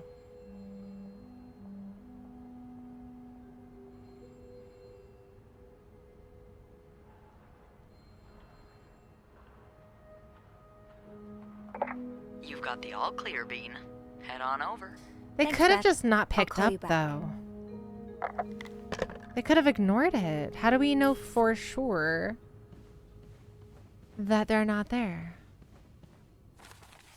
Okay, let me catch up on our stuff. On my way down to look for a screwdriver in Bernard's office, I ran into the big boss himself in the elevator. When he asked what I was doing, I quickly came up with a lie and said I was going on break.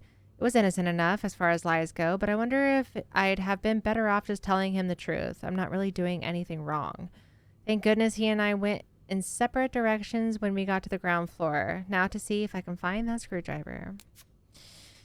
Beth offered to keep a lookout while I poke around Bernard's office looking for the screwdriver. I have the rare opportunity to do a bit of snooping on my boss. What fascinating things would Bernard keep behind closed doors? But I have to be careful still, especially with Beth on the other side of the door. I don't want to jeopardize her either. Oh, shoot. Too late for that.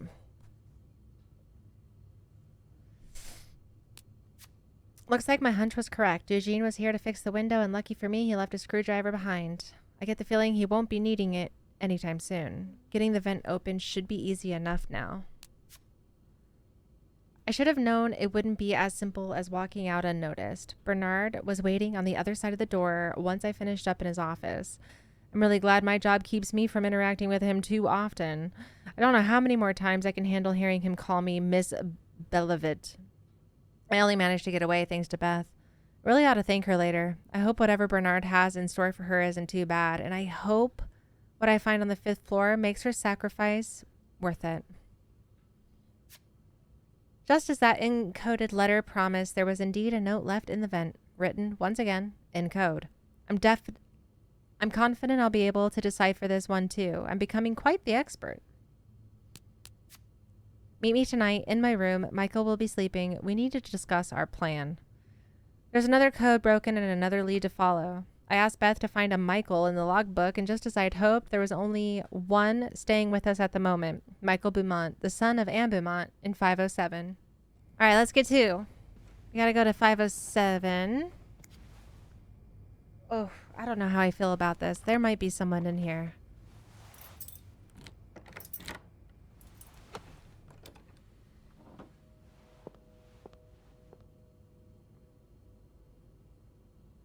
Okay. Maybe not.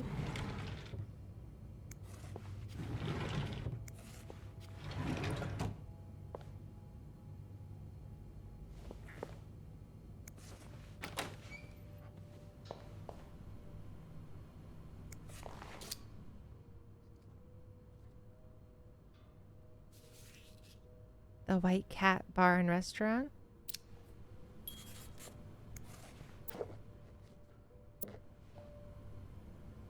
I'm not cleaning because they want the do not disturb, so I'm not even like supposed to be someone here. grew tired of looking at your face, Mr. Beaumont. Yikes. Kid's cute though. He's all but outright threatening you. Oh, I hope you can stay as far away from him as possible. I just met with your damn lawyer. You've got some balls to accuse me of all of that. As if you were so irreproachable yourself. Do you think I don't know where you spend your nights? But worst of all is that you won't let me see my son. You won't even tell me where he is. If you think you have a chance to get custody, you really don't know me well. I won't let you take Michael away from me. Okay. Oh, that toilet's disgusting.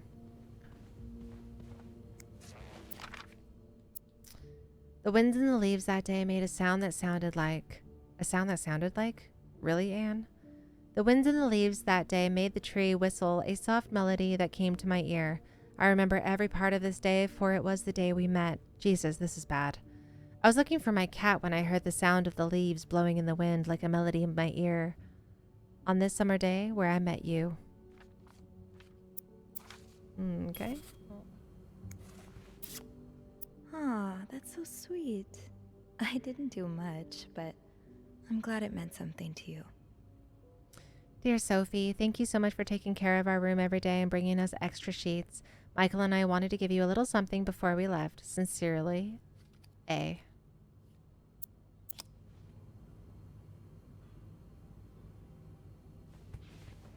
I'm not supposed to be here. In fact, I should close that. Just in case. Mr. Cruz, huh? Numbers, dates, times. What does it all mean? What does it mean?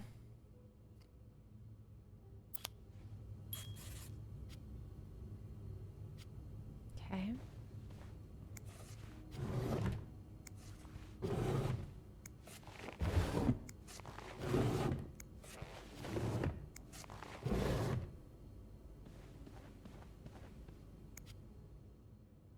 Locked. The key has to be around here somewhere.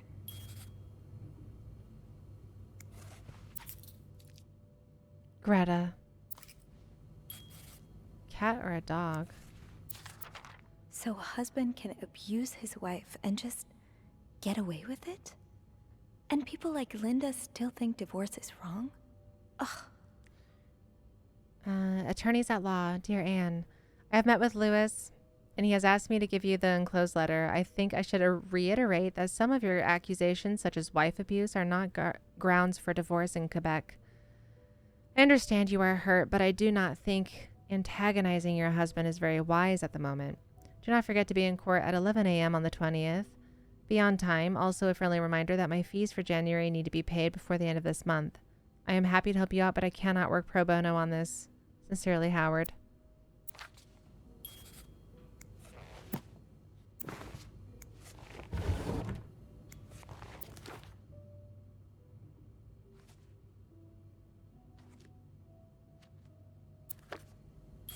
Wait. Bridget Boswell. Didn't I see that name somewhere earlier? Yeah, it's the author of all the other books, I think.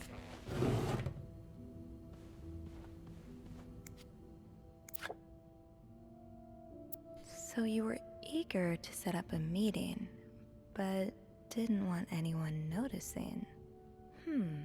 I hope you are well in spite of the circumstances. We've been on the train for 2 days now. It's a long ride, made even longer by the fact that I cannot wait to see you again. We are scheduled to arrive in Montreal on the eve of Valentine's Day. I booked room 509. It's a marital suite. When we arrive, please refrain from talking to me until we can figure out a safe way to see each other. Say hello to Michael for me. M. Mrs. Beaumont. Clarington Hotel, 1178, Drummond Street, Montreal. Oh, Michael. Adults can be so confusing. I promise it's not you. Dad, I'm sorry, but Mom asked me not to tell you the name of our hotel. She allowed me to talk about our room, though. We have 2 little beds, a radio, and even a television. Mom let me build a fort, and the maid brought us extra blankets. She's really nice. The hotel is nice, too, but I miss home. I wish Mom and you could be happy, and I wish everything could go back to the way it was before, but Mom says it's impossible. She says she no longer loves you. Do you think she'll ever stop loving me, too, Michael? Aw.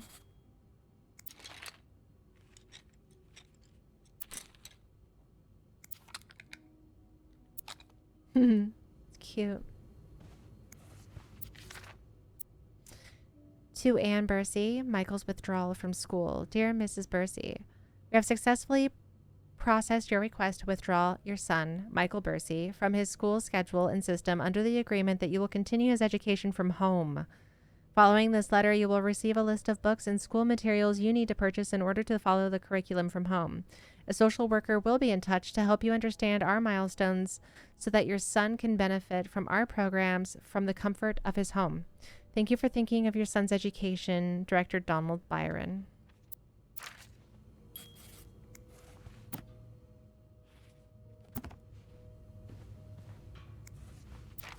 Sounds like this is from your school days, but the name of the sender is smudged. December 26, 1945. Dear Anne, you were right. I miss the snow already. It's so hot right now in Texas. It's quite a shock after the cool weather of Montreal. My family has never seen snow before, and I could not find the words to tell them how beautiful it is. They don't understand what they're missing. I wish I could build my brothers a snowman like the one we built together a few weeks ago. I know it's childish, but I had not had that much fun in years. Christmas was exhausting. 9 days of eating, singing, dancing. It's great fun, but I'm glad it's over so I can rest a little. Of course, celebrations will resume for New Year, but it gives me a few days to relax. How are things going with your family? I know you don't get along well, but I hope you are still able to have a good time. I will leave for Montreal on the 8th. I cannot wait to be back. I miss finding black cat hairs all over my clothes. I miss our late night study sessions at Harry's. I even miss Sister Miller's classes, if you can believe it. I'll see you soon. Warm wishes. I am pretty sure that's M of the H&M. It's very soap opera, but that's my hunch.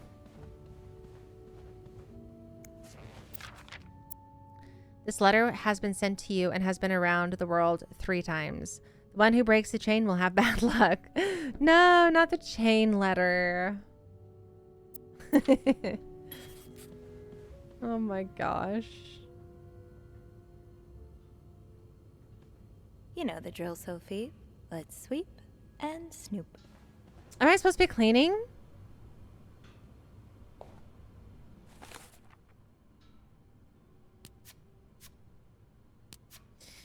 It's a bit of a mess in room 507, but nothing out of the ordinary for a mother and child staying for such a long period of time.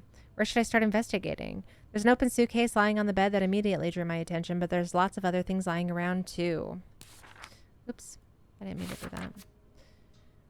There's an ornate wooden chest sitting in the suitcase on Anne's bed. It's so beautiful. It reminds me of Grandma's jewelry box, the one she bought in Quebec City from a street vendor who chiseled all of his own wares. Something that beautiful must be holding something of value, right? If I can find a key, I can take a look for myself. Okay. A key. A key. Actually, it looks good, if you can believe it.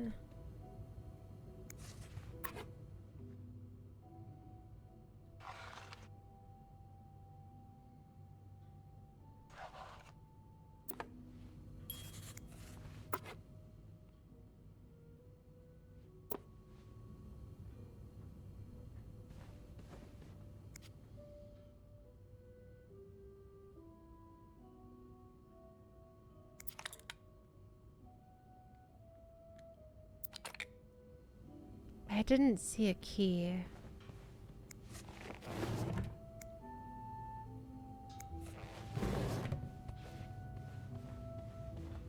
Funny how some games really stand the test of time. I used to play this with Mom all the time.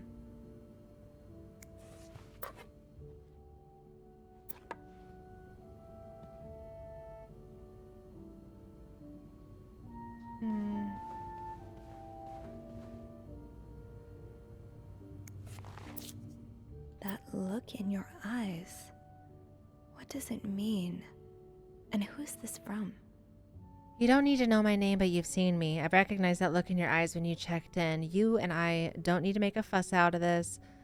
You keep your wits about you, and I'll do the same.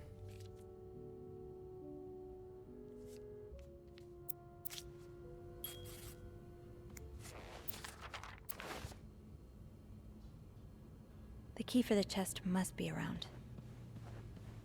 Where, though? I've looked everywhere.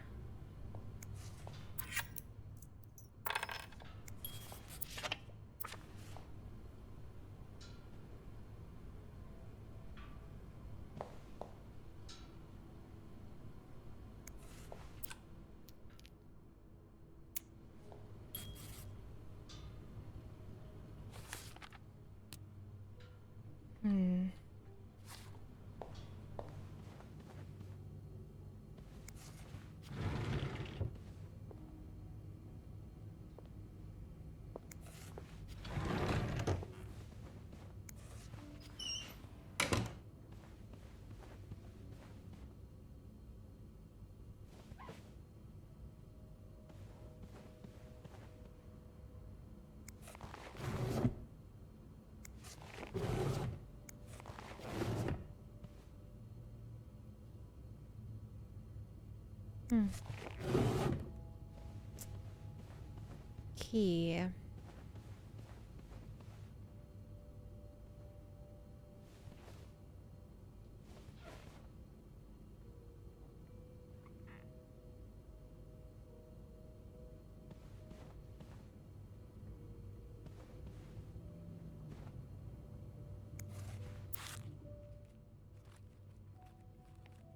I like the sounds they make.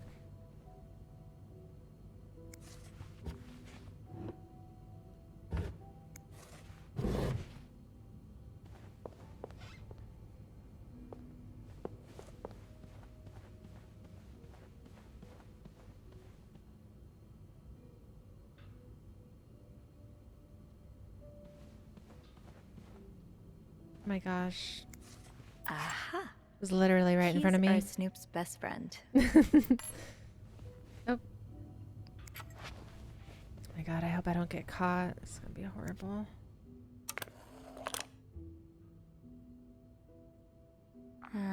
I'll need another key to unlock this. Haven't I seen one just like this somewhere? Don't tell me. It's in his room.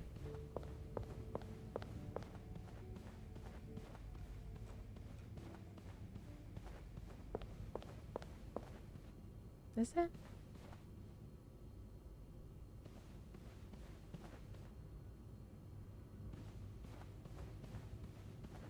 No combination, no entry.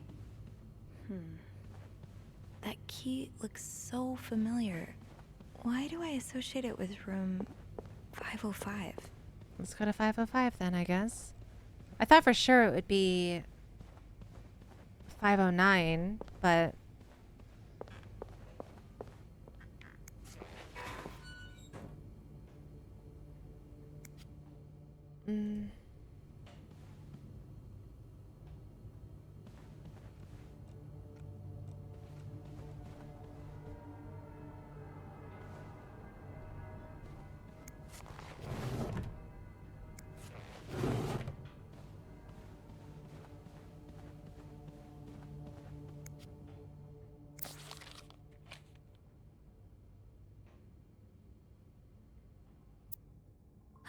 There you are.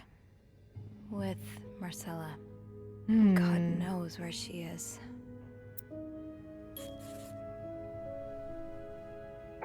Clarington Hotel reception desk, Beth speaking. Hey, Beth. Bean, I've been meaning to speak with you. Oh, about what? Well, a little birdie told me Mr. Morgan and Mr. Cruz had an argument yesterday Oh. evening. Really? Who's your little birdie? Jacques. Apparently it got so heated he had to get involved. And listen to this. Ooh. It sounds like I was on the right track, because he heard a particular word thrown around quite a lot. Wanna guess what it is? Blackmail. Blackmail? No, that was your theory, remember? Oh. It's a fair. Oh. Affair. Did Jack hear anything else? From what he told me, it seemed like Mr. Cruz was accusing Mr. Morgan of having an affair with his wife. Wouldn't have expected Called Mrs. it. Cruz to fall for a man like Morgan, but I guess the heart wants what the heart wants. Maybe, but that doesn't explain Mrs. Beaumont's involvement with Mrs. Cruz. What do you mean? I found a chest in room 507. I think it can only be opened by turning 2 keys at once. I found one of them in Mrs. Beaumont's things. Oh, and the other one? Well, I remembered seeing a similar key in one of Mr. Morgan's stocking pictures, so I went back to check. Mrs. Cruz wears it as a pendant. Interesting. It looks identical to Mrs. Beaumont's key. Wait, so Mrs. Beaumont and Mrs. Cruz own identical keys that are both needed to open a mysterious chest. Yeah, there's definitely something going on here. Yeah.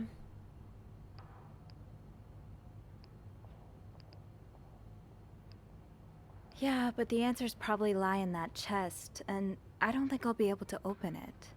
I've looked around room 509. I would have seen the second key if it was there. Mrs. Cruz must have left with it this morning. Yeah. We were so close. I can't believe it all ends here. Well, hold on. I may have an idea. Get me a candle and some plaster, and maybe I can do something about that pesky chest. I know what How? she's gonna I'll tell you do. later. Just find me those things and I'll meet you in Smart. the basement as soon as I manage to leave my post. All right. Thank you for not giving up. Come on, you know I wouldn't let you down. Okay, so she's gonna make a mold of it and like make a second key, which is interesting.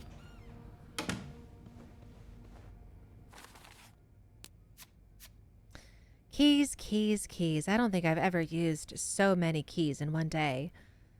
Not content to open with one key, this fussy chest requires 2, which is a little daunting, but Anne wouldn't have brought the chest without both keys, right? I'll just have to look around. It should be easier now that I know what I'm looking for. It's not designed like your everyday key, after all. I had a feeling that I'd seen that peculiar kind of key before, and my feeling was right. Sort of. I have seen it before, in a photograph. It's in the picture of the Cruzes in Mr. Morgan's safe. Marcella had the key around her neck while walking with Hector in the lobby. Chances are she still has the key on her, and she's nowhere to be found for the moment. So what now? This feels like a dead end. Also, I thought M was the man, so Michael is clearly not the son, because if it's Marcella and Mrs. Beaumont having an affair, kind of complicates things a little bit. Something's amiss. I don't know what it is, but I was wrong. I have no idea why Beth thinks that we can open Anne's chest with candles and plaster. But I was promised an explanation once I made my way to the basement with those 2 items, so I'll just have to put trust in her. Now, plaster shouldn't be hard to find in a hotel that's undergoing renovations. I walk by bags of the stuff every day. I'll start with that and then see about getting some candles. Okay. Plaster and candles. Well, half the hotel's under renovation. I should be able to find plaster somewhere around here.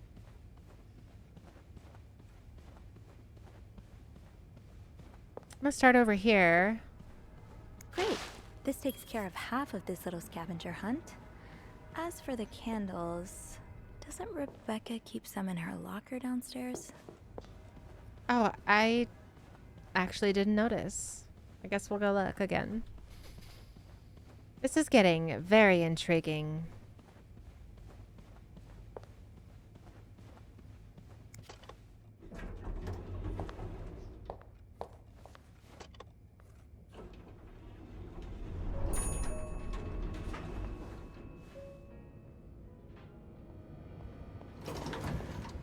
Rebecca. Women's locker room, I guess.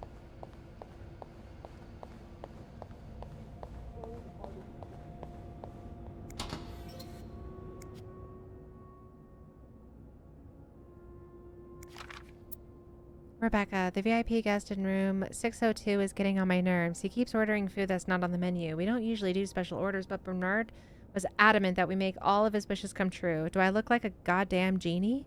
That's not even the worst of it, though. Every night he barges in the kitchen as if he was at home, asking for meat for his precious little terriers, Who feeds dogs $4 roast beef? I can't even afford $4 roast beef for myself, Bobby.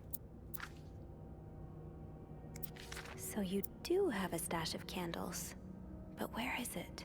Rebecca, the kitchen is out of power again, and I can barely see a thing. Bernard wants us to continue working, but I'm not risking chopping off my fingers for that blowhard.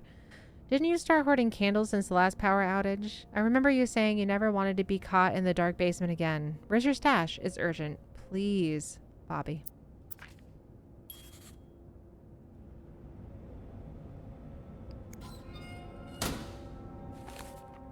I got the plaster that Beth requested, so that just leaves the candle. Rebecca is always super prepared and terrified of the dark. If I recall correctly, she keeps a stash of candles somewhere in the hotel. If I want to find them, I think my first stop should be the basement, where she spends most of her time. To be tossed aside by your best friend like that? Oh. Oh, Wendy, that's a special brand of heartbreak. It's messed up. That's what that is.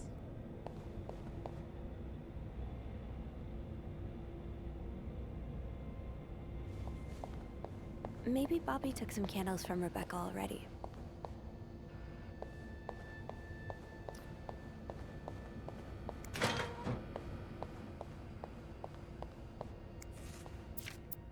Have you heard there's a famous movie director staying in 602? Jay. Yeah.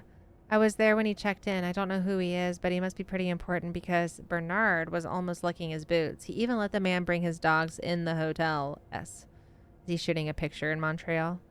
I've heard he's here on a scout, but I'm not sure what it means.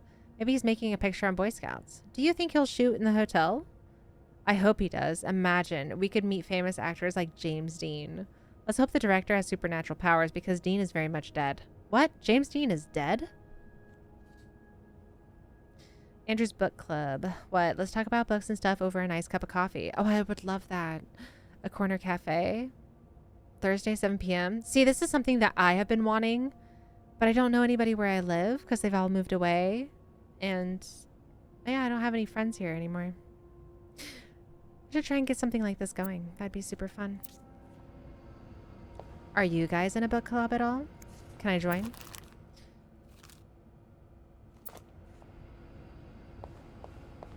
Let me know. Wendy, where are you going? What do you want? Are you here to apologize? Apologize? I'm not the one who should be apologizing. You're such an idiot. I can't believe that I fell in love with you. Oh. Wait. What? I want my mother's ring back. There. I don't want it anyway. Oh my god. Boss lady out here ruining lives. To whoever keeps stealing my lunch, I want my Tupperwares back. Susan. This is probably Beth's latest project. It's really cool how she has an eye for this kind of thing. I like that. Don't worry, gossiper. I'm coming back to you. I still haven't learned all of Gracie Jones' secrets. Gotta hold on to these tight. I don't always get fashion, but these are fun to look at. When half the pages haven't been cut out. Oh. Bobby, you realize it's the person with the lowest score who wins, right? Wait, what were they playing? To all employees, it has come to my attention that several guests have complained about a member of our staff going through their belongings in their absence. This has to stop now. Anyone with information regarding the situation should come to my office as soon as possible. I want the person behind this swiftly identified and reprimanded. Should no one come forward within a week, punitive measures will be taken against all of you. Oh man, I'm gonna get in trouble.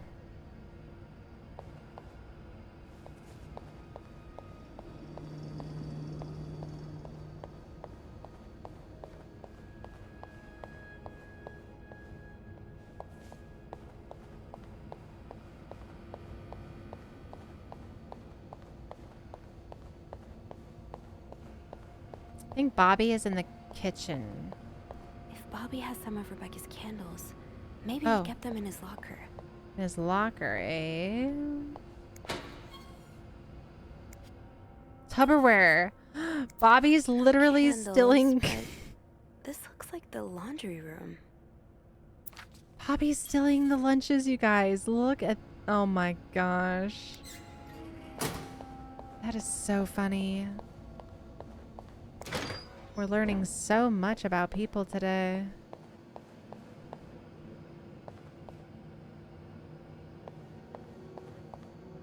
This is a big laundry room. Sheets look nice though. Ooh, is this a movie script? Ooh. Change title. Not catchy enough. In a northwesterly direction. Screenplay by E.L. Needs more murders. Add killer tornado. Please don't add the tornado. Please don't do that. Why cut the scene inside the nose? Best part of the script. February 1958. See if James Stewart is available.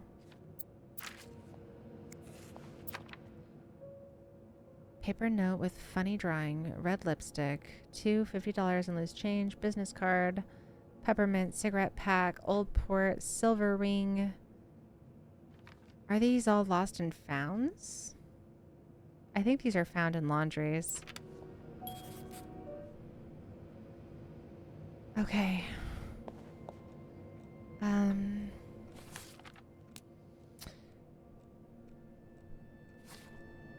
It would make sense for Rebecca to keep her candles by her workstation.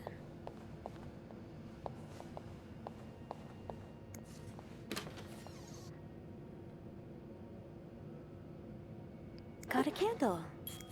Now, what next? I've got a bag of plaster and one of Rebecca's candles. I can only imagine the hell Bernard would give me if he caught me walking around with these items. They're not exactly part of a maid's typical arsenal.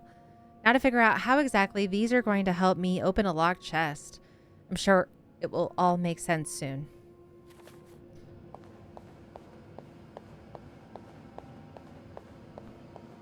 Let's see if Beth is around. Woo! She There scared you me. are.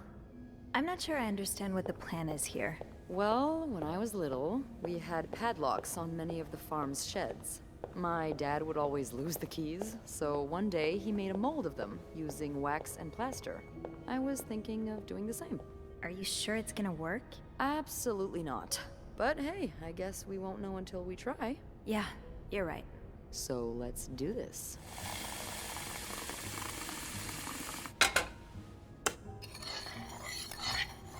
Okay, to start, we need to pour the wax from the pot.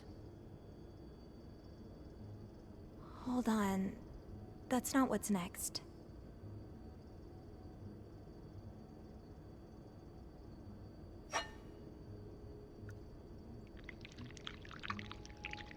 Have you done this before? You're a real pro. Now, time to put the key into the wax. Let's give it a few seconds, so the mold really takes form. Okay, I think you can remove it. Okay.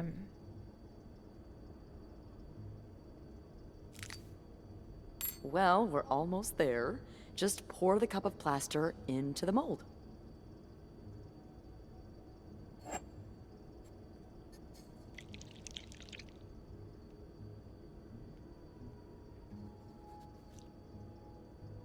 Smart. All right.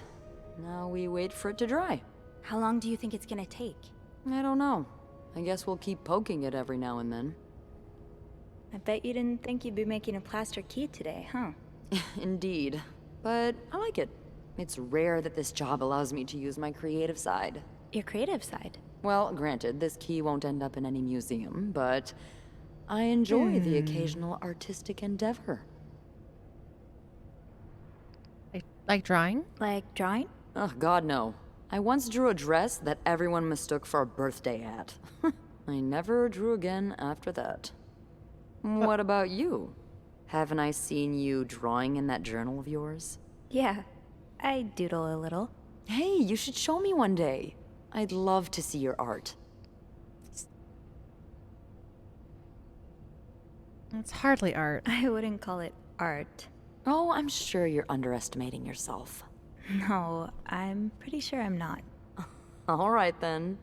I won't insist. What do you like to draw, anyway? It's kind of silly, but I've started working on this little comic in which I imagine my life as a celebrity. A celebrity? Yeah. I've always found the lives of famous people so fascinating, you know? And I kind of envy them sometimes. All the drama, the excitement. Yeah, because we're really lacking in drama and excitement today. Well, today's the exception. I'm sure there's something else in your life that excites you. Well, I do like sailing. Excuse me? You sail? On a boat? I used to, with my grandpa. But when he died, we had to sell the boat to pay off his debts. Oh, that's too bad. I would have loved to go with you. Yeah, I really miss it. That would have been great. I don't want to flirt with I her really yet. miss it. I miss him, too. Even though he was a bit eccentric. More eccentric than me? Oh, a lot more. I'm sure I would have loved him then.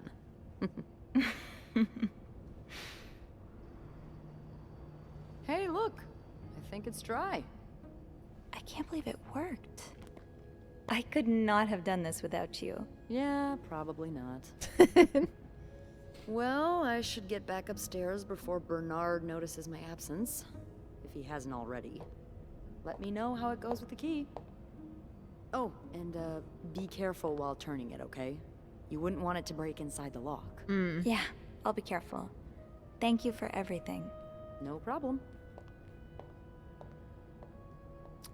Intriguing. I love that we have a friend that's willing to help us. Okay, we have some things to read here.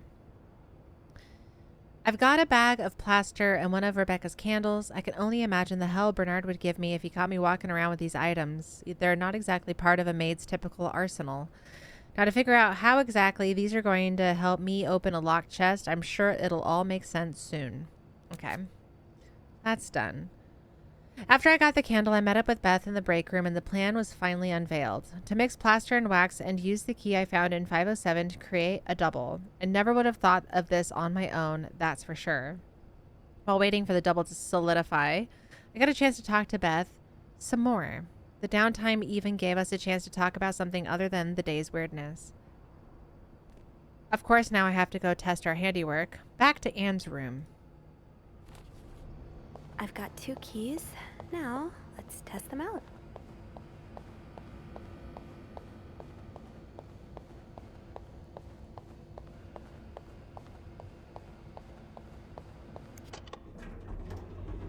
I love that it's like different angles every time we go to the elevator. It's like a movie. Literally.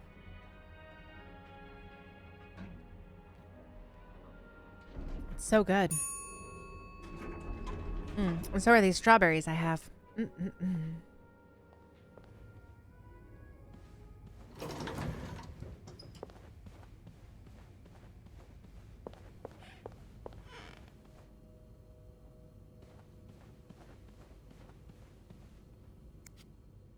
careful, Sophie.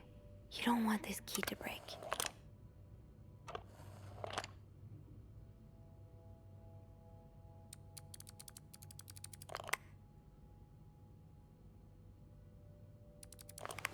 Oh, that's cute. Makes a little heart.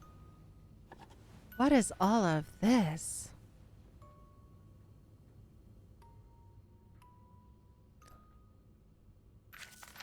Unlike my favorite bar, this one was black. Her alliterative name will surely take you back. These two sure love their riddles. In Atlanta, I noticed yours was pretty worn down, so I decided to buy you a new one. I hope you like it. Since you enjoy them so much, here's a little puzzle to figure out the combination. 2 5-letter words are the key, both related to our history. Unlike my favorite bar, this one was black. I think it was the White Cat? Her alliterative name will surely take you back. From the first one, take the first two. From the last one, take the last two. WH. Okay.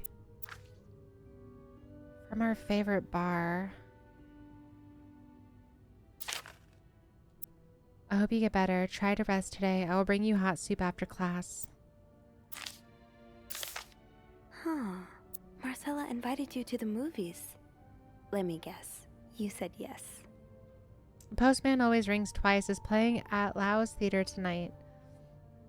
It's based on a novel I read a while back. I'm sure you would love it. Seeing as you like crime stories and murder so much. Nothing creepy about that. Will you come with me?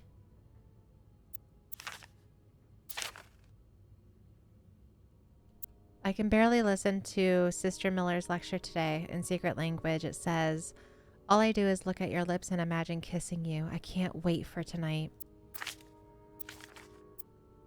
August 11th, 1946. Dear Anne, I have just heard Doris Day on the radio and it made me think of you. I know how much you love Sentimental Journey. Counting every mile of railroad track that takes me back. Last time I was in Texas, it felt like coming home. Now, strangely, I feel away from home. I wish you were here with me. I always feel at home in your arms. I can hardly believe it has been 5 weeks since we last saw each other. Sometimes I wonder if I might Sometimes I wonder if I may be going crazy. You are always in my head. Everything reminds me of you, not only songs on the radio, but silly things like the flowers in our garden that smell of your shampoo. Or when people say the word darling, and I can hear you say it with your lovely French accent. My family seems to have noticed my odd behavior, but of course I cannot tell them about you. Even though I wish I could. I feel like climbing on the roof of the tallest building in Austin and shouting my feelings for you at the top of my lungs. God, I sound like a giddy teenager in love for the very first time. Maybe I am. Sometimes I'm scared that all this time with you was nothing but a dream too good to be true. I am afraid that when I return to Montreal, I will realize you never existed, or if you do exist, you don't remember me. I wish I had a picture of the two of us, so I would know for sure it was real. I long for your embrace and the taste of your sweet lips. I love you, M.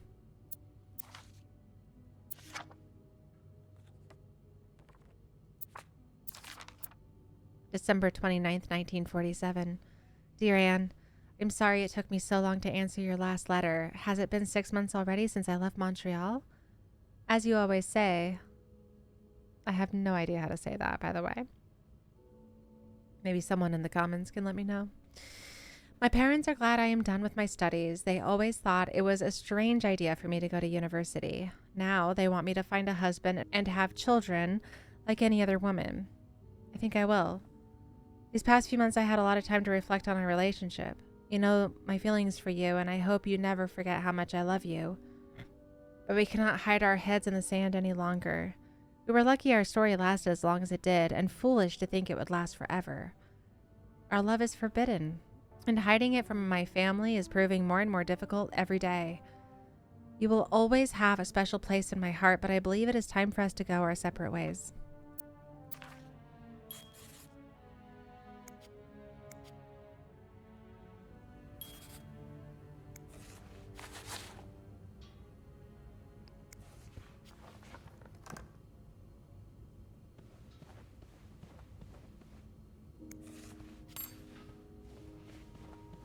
So sad. Back to 507 to try this key double. I hope it works.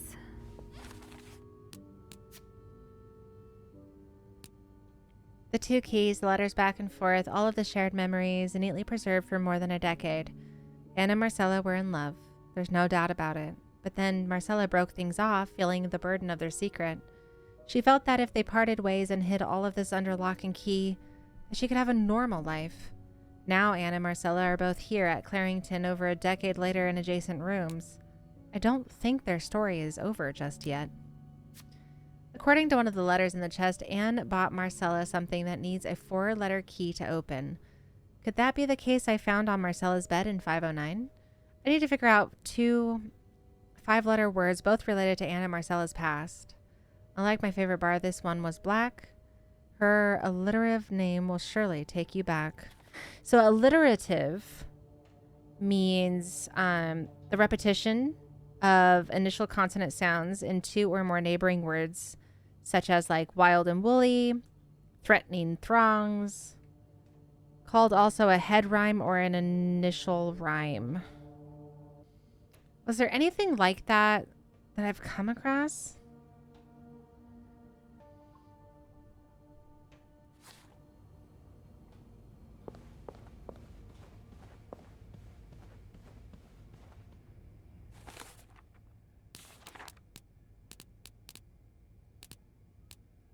Okay. The white cat. So I think it is white.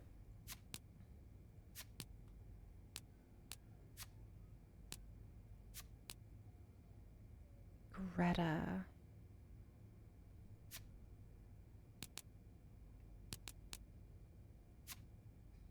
No. It's not going to be in Michael's stuff.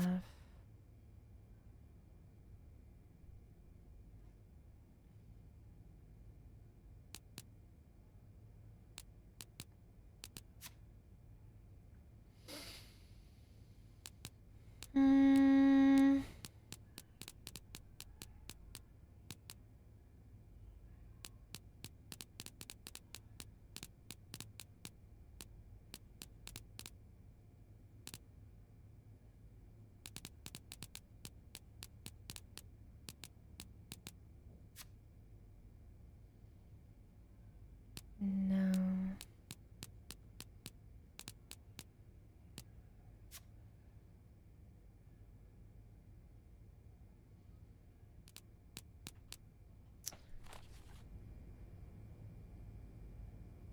Take you back. Wait, alliterative.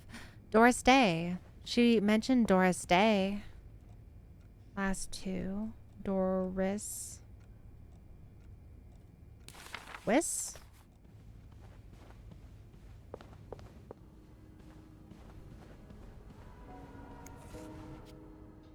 Okay.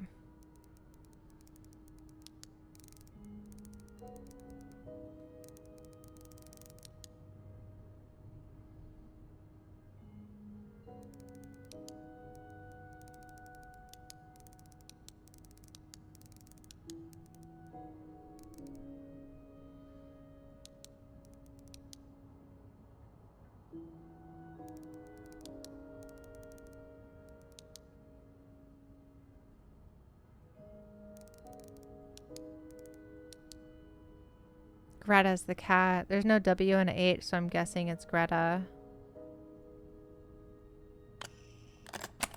Yes. I knew that collar was there for a reason.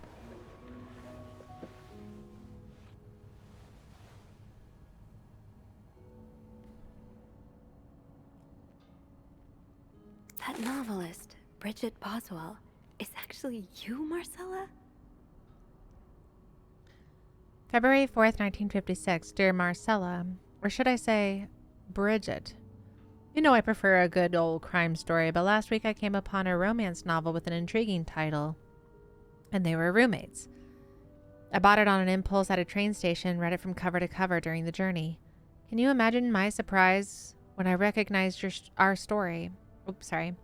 Can you imagine my surprise when I recognized our story? You may have changed the names and locations, but all of our moments are there. Our endless discussions in the dorm room, our first date at the theater, our trip to Quebec City. You often said letters are thieves, but I never fully understood until now. It has been almost 10 years since I received your last letter, the letter that painted our relationship as nothing more than a summer fling. At first, I could not believe you had written those words when I waited in vain for your answer and had to accept your love for me had never been real. Oops. For many years, I was brokenhearted, angry, and confused. I questioned the nature of our feelings, of our attraction, and made many wrong decisions. But this book, your book, am I foolish to think that is proof you really loved me? In any case, I hope you are well, and I am happy to see you accomplish your dream of becoming a writer. After all this, turns out you're a fan of Bridget? Of Marcella? That's a lot sweeter than I expected. September 27th, 1957. Dear Marcella, although you don't know me, I think I can safely say I'm your biggest fan. Your novels have literally changed my life. After the war, I spent almost 10 years in a psychiatric hospital because of panic attacks. None of the treatments were working, and I wasn't getting any better. I became friends with one of the nurses who started lending me books so I could pass the time. I didn't really like the first ones, but then I picked up a Bridget Boswell's first novel, your novel. I had never read such a beautiful love story. It almost brought tears to my eyes. I immediately urged the nurse to get me more of your books. Believe it or not, the more I read them, the less panic attacks I had. The doctors thought it was their new medication finally working, but I knew the truth. Your novels gave me the courage to get in contact with Lindsay, a friend from the war. I'd always felt for him the same way your characters feel for each other, but I had never dared telling him. Now I have, thanks to you. The thought of seeing him again is what motivated me to get better and leave the hospital. I hope to hear back from him soon. After my discharge, I wanted to thank you for everything you've done for me. I've discovered Bridget was a pseudonym, so tracking you down took a lot longer than I thought. Fortunately, I am a very patient and resourceful man, and I never give up. Do you think we could meet? I have much more to tell you. Paul.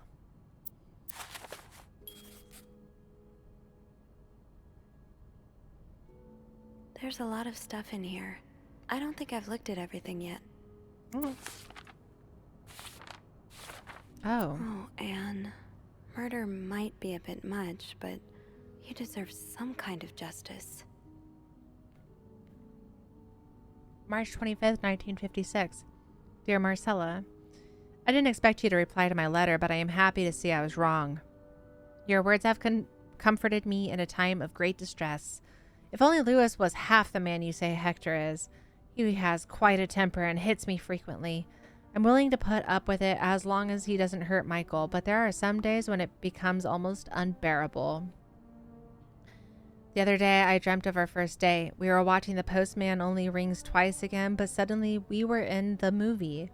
You were Lena Turner and I was John Garfield, and we were both plotting to kill my husband. I hate to admit it, but I almost hope it was premonitory. To answer your question, I do still have our box. My brother is currently in Atlanta for work, but I was thinking of going to see him with Michael next month. If you are able to meet me there, we could open the box together and laugh at the silly things we thought important all those years ago. I hope to hear from you soon. P.S. Do you remember that secret language we invented so Sister Millie couldn't understand the notes we passed during class? In the secret language, it says, I still do. I do like a happy ending. I just hope that's where your story is headed. August 10th, 1957. Dear Marcella, thank you for sending me a signed version of your latest novel. I think it's your greatest work yet, but I do have a few comments to help make the next one even better. First, I believe Rose should be more concerned with what she deserves than what her husband deserves. He may not deserve the pain she will cause by leaving him, but they both deserve to be happy, and they won't be as long as they remain together. As long as she doesn't listen to her own needs. Also, I think it would be great if your next novel ended on a more positive note. Imagine if Rose left her husband and rode into the sunset with Eve. Imagine if they went to New York or Los Angeles, someplace where people like us are tolerated. Imagine if they got to have their happy ending. It would be the best story ever. I hope you will consider it. P.S. I know you say invisibility protects us, but don't you just wish to be seen sometimes? Wouldn't you like people to know you are Bridget Boswell, to recognize you on the street, to recognize you for your work? Why not publish your next novel under your own name? Oh, so you came to Montreal under the pretense of celebrating your wedding anniversary, but all along, you meant to reunite with Anne. January 13th, 1958. Dear Marcella, I left the house, I left Lewis, I couldn't take it anymore, I couldn't lie anymore. How do you do it? How do you manage to live a double life, to hide your work and your novels from your husband? I had so much less to hide, and yet Michael and I are staying at the Clarington Hotel until we find a place to stay, and the divorce is done. I don't know how long it will take. Could you come and see me in Montreal? I really need you by my side right now. P.S. I wouldn't put it past Lewis to scour every hotel guest book in the region looking for me under his surname, so I've registered under the name Beaumont. There's a lot of stuff in here. I don't think I've looked at everything yet. I'm glad you were able to open up to Marcella like this. Everyone needs someone to talk to. I'm sorry I went out of order. I didn't know there was multiples. I should have known because it literally shows it, but whatever. November 8th, 1957. Dear Marcella, thank you for answering my letter. I realize now how unsettling it must have been for you. Please forgive me for tricking your editor into giving me your address. I know I shouldn't have done that. I wanted to thank you as well for your encouraging words concerning Lindsay. I still haven't heard from him, and I'm starting to fear I might have the wrong address. I wish I could take a train to Virginia, but that's not an option right now as I can barely pay the rent. I guess I'll have to find a job. As a kid, I dreamt of being an actor, a Hollywood star. I know it's a foolish dream, but what else can I do? What am I good at? I've tried getting some odd jobs already, but employers turn me down as soon as they learn where I've spent the last 10 years of my life. If it continues like this, I'll probably end up on the street like so many of my army buddies. Why am I even telling you all of this? After reading your books and getting to know you through them, I tend to forget I'm only a stranger to you. I hope you don't mind. You seem to be a good listener, and I've been feeling rather lonely ever since I left the hospital. Anyway, please tell me more about your life, and do not hesitate to write long letters. I must have read your previous one 1,000 times already. An advance on my salary. So Marcella hired you. But what for? December 5th, 1957. Dear Marcella, I've just received a letter from Lindsay's mother. She tells me he's dead. Words cannot even begin to describe how empty I feel. He died 2 years ago before I even sent my first letter. You'll never know my feelings for him, and I will never know if he could have loved me back. I guess I should have known this would end in pain, just like your novels. I wish I had Lindsay's ability to find beauty everywhere, even during the war, amidst the death and chaos. He would marvel at the forests of Germany, at the sun, the birds. He loved the birds so much. He could identify them just by listening to their song. I have to admit your proposition took me by surprise. I was hesitant to leave home at first. I was afraid to miss Lindsay's answer, but now there's nothing keeping me here. I'm desperate for anything that will help forget the pain, but I don't have enough money to make it to Texas. Do you think you could give me an advance on my salary? In spite of everything, I'm really excited to know I'll finally meet you. So, let me get this straight. Mrs. Beaumont and Mrs. Cruz are some kind of star-crossed lovers? Seems like it, yeah. But I'm not sure whether they chose to meet here just to reconnect for a few days, or if there's something more to it. Well, I may be able to help with that. Really? How? Oh, some mail arrived earlier for Mrs. Beaumont. I wonder what's in it. We could open it. I mean, that's kinda illegal. Yeah. Oh, is it? Yeah, I think it is. She already did it. Too late. I've always known I would end up in prison one day. Oh my god. So? It's 3 train tickets. And, there's a tourism pamphlet for California. California? Well, it makes sense. It's much more progressive. She there did mention than it is. California. So, Anna and Marcella want to go there to live their love freely. Anne and Marcella, huh? You 3 are best pals now? Well, after reading so much of their correspondence, I kind of feel like I know them, you know? Yeah. But what about Mr. Morgan, though? I mean, Paul. How does he fit into all of this?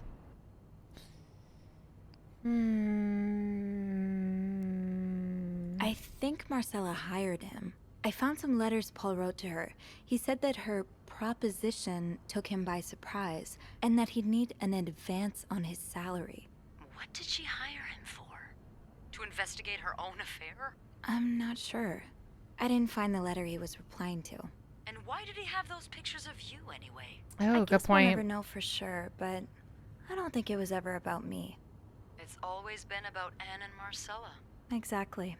Well, it feels a tad anticlimactic, but Who needs drama? That right? can't be At everything. least There's it made our pictures day of pretty me. interesting. It sure did.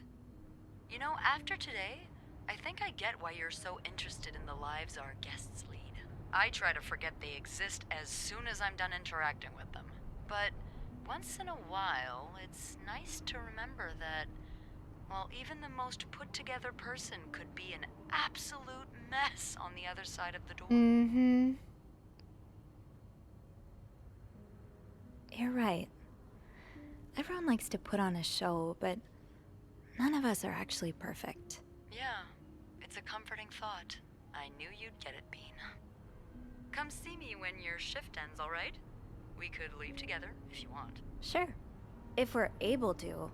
With all that snow, I'm thinking maybe we'll have no choice but to spend the night here. Ooh, a sleepover.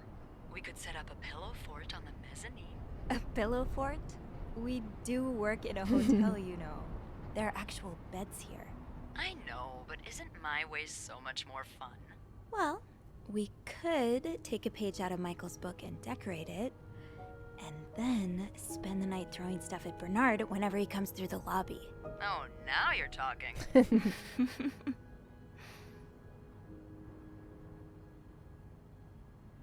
I just have to finish my tasks for the day, and then I can leave. I thought that was the end. I was prepared. I was going to say.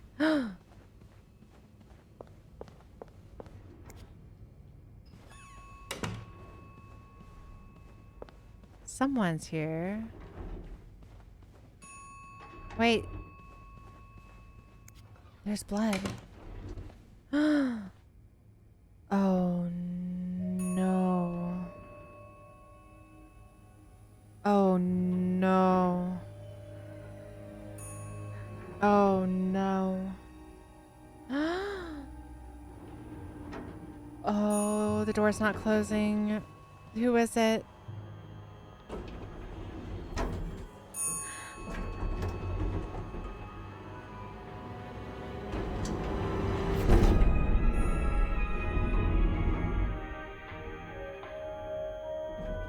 Oh my god.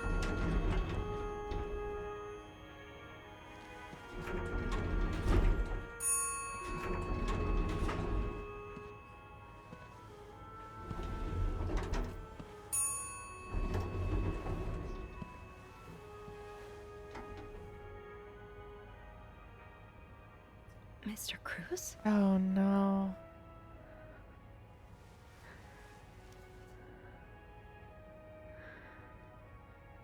Oh no, I don't think he's alive. Cruz. Oh god. Oh god. What happened? Mr. Cruz's Life insurance. policy. Why did he have this on him? Oh my god. Is this about Paul? Does that mean... Dear Mr. Cruz, thank you for reporting that guest's unacceptable behavior. We will look into it as soon as possible. However, I regret to inform you that we cannot divulge a guest's personal information regardless of that guest's behavior. As I am sure you will understand, we are very concerned with our guest's privacy and our staff prides itself on its discretion. Please contact us should that guest bother you again. Yours sincerely, Bernard.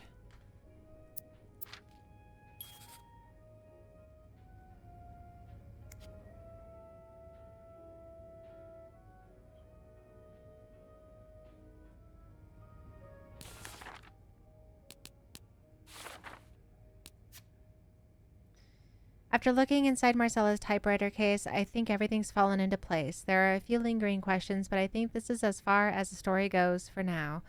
Anne and Marcella arranged to be here at the same time so that they could rekindle the relationship they'd started when they were in college. I really feel for them after spending the day learning their story. I hope it has a happy ending. What on earth happened? I was on the 5th floor and heard the elevator door ringing repeatedly. So I went to check it out. I found Hector's body between the elevator doors, lying in a pool of blood. I checked his pulse and couldn't feel anything. On his person were 2 pieces of paper, a letter from Bernard and a copy of Hector's life insurance policy. My head is swirling with questions. What does it all mean? How did this happen? Who could have done this to Hector? If this was in fact someone else's doing. Please let there be someone around who can help.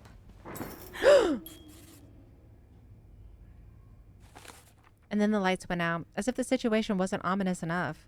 I need to get the power running again, and then I'll figure out what to do about poor Hector. I may as well try fiddling with the fuse box in the janitor's closet.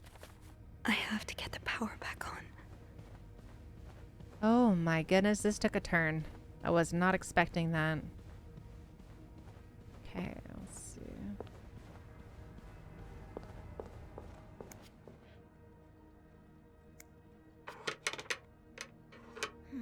It's too big. I guess I'll need something Pointier. I don't think there's anything here that would help me.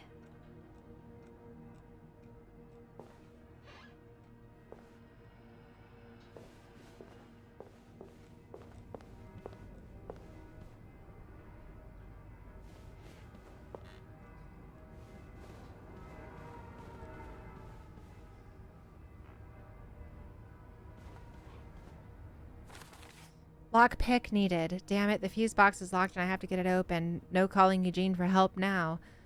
What could I use to pry it open? There must be something here on the 5th floor. We've got so much clutter around, I'm sure I'll find something if I just go looking.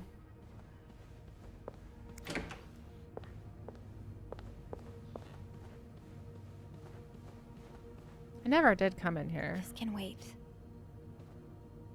A lockpick. Think, Sophie, think. What can you use to open the fuse box?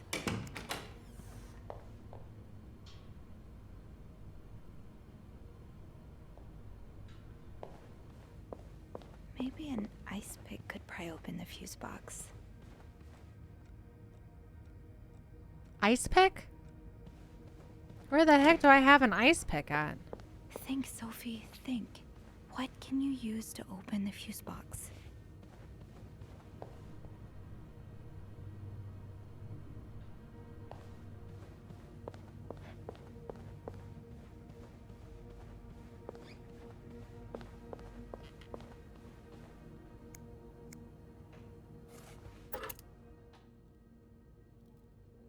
Well, I thought that might have worked, but... Maybe an ice pick could pry open the fuse box. I don't remember there being an ice pick.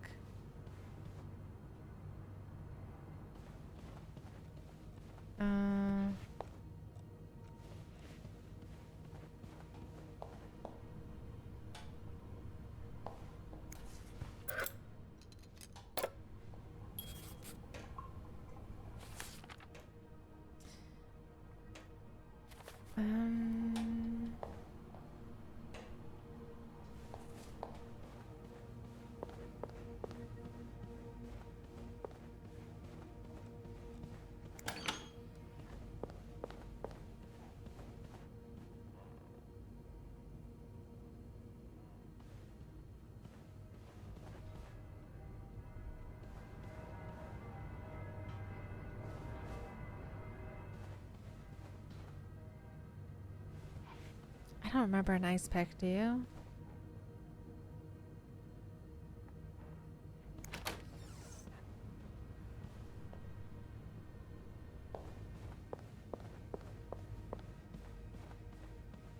Hello?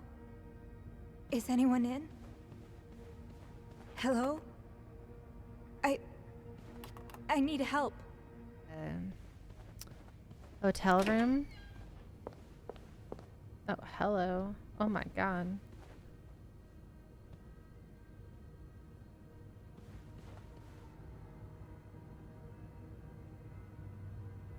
What the heck?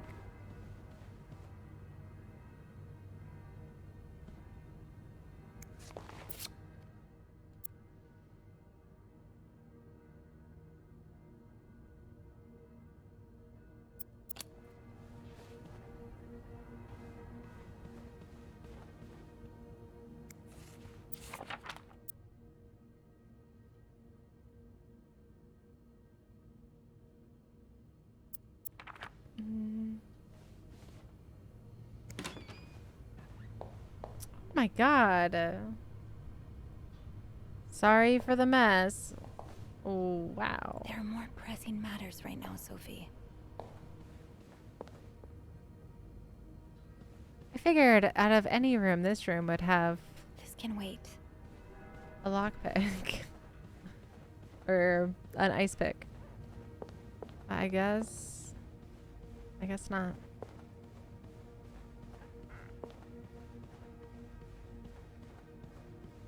Hello? Is anyone in? Oh. Ice pick right there. Oh my god, they put him in the ice thing? Okay. This looks like something I can use to open the fuse box.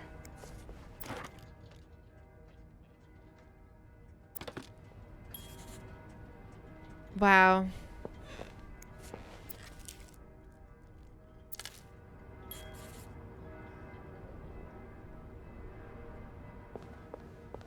Oh my gosh. What the heck happened?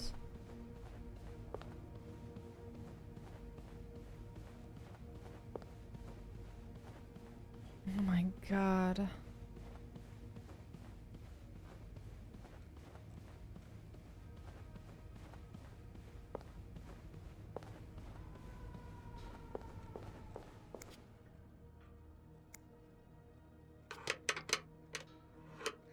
It's too big.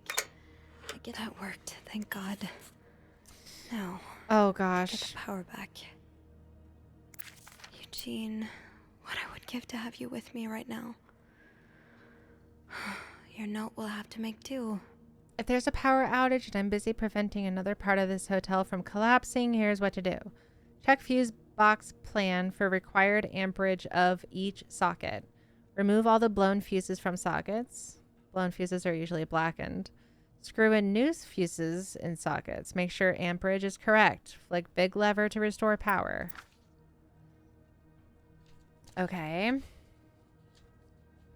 So we need a 15, a 30, and a 20. The other ones are fine.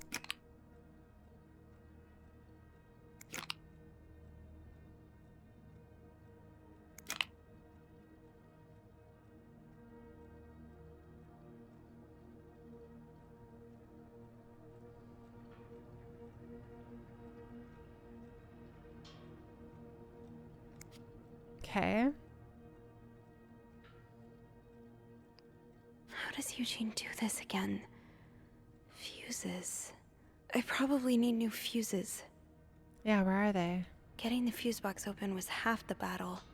Now I need to take a look inside and fix what needs fixing. Where's the fuses at? Yes, this is what I need. Oh, they're just flying around. Okay, there's 3. This one's S.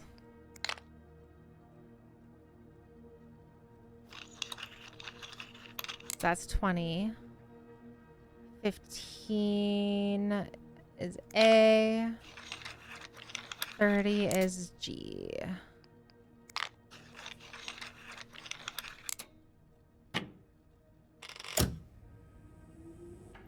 There we go.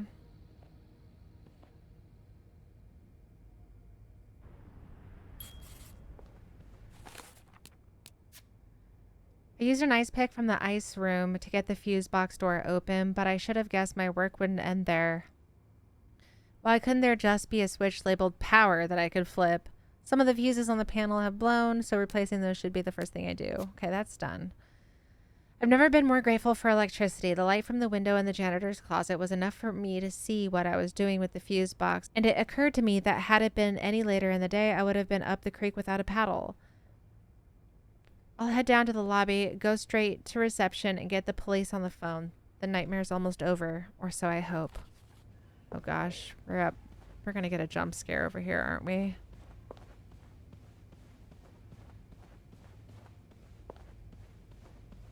Is there anything I've forgotten? Once I leave this floor, I probably won't be able to come back. Okay, so...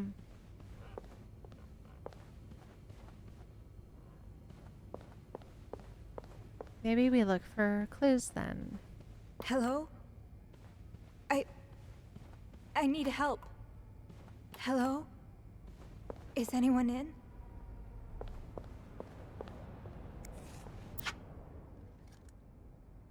A.B.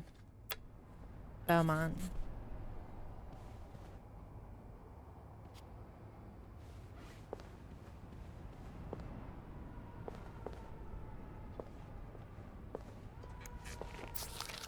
Poor Paul. Lindsay's death really hit him hard. He hasn't been in the best headspace.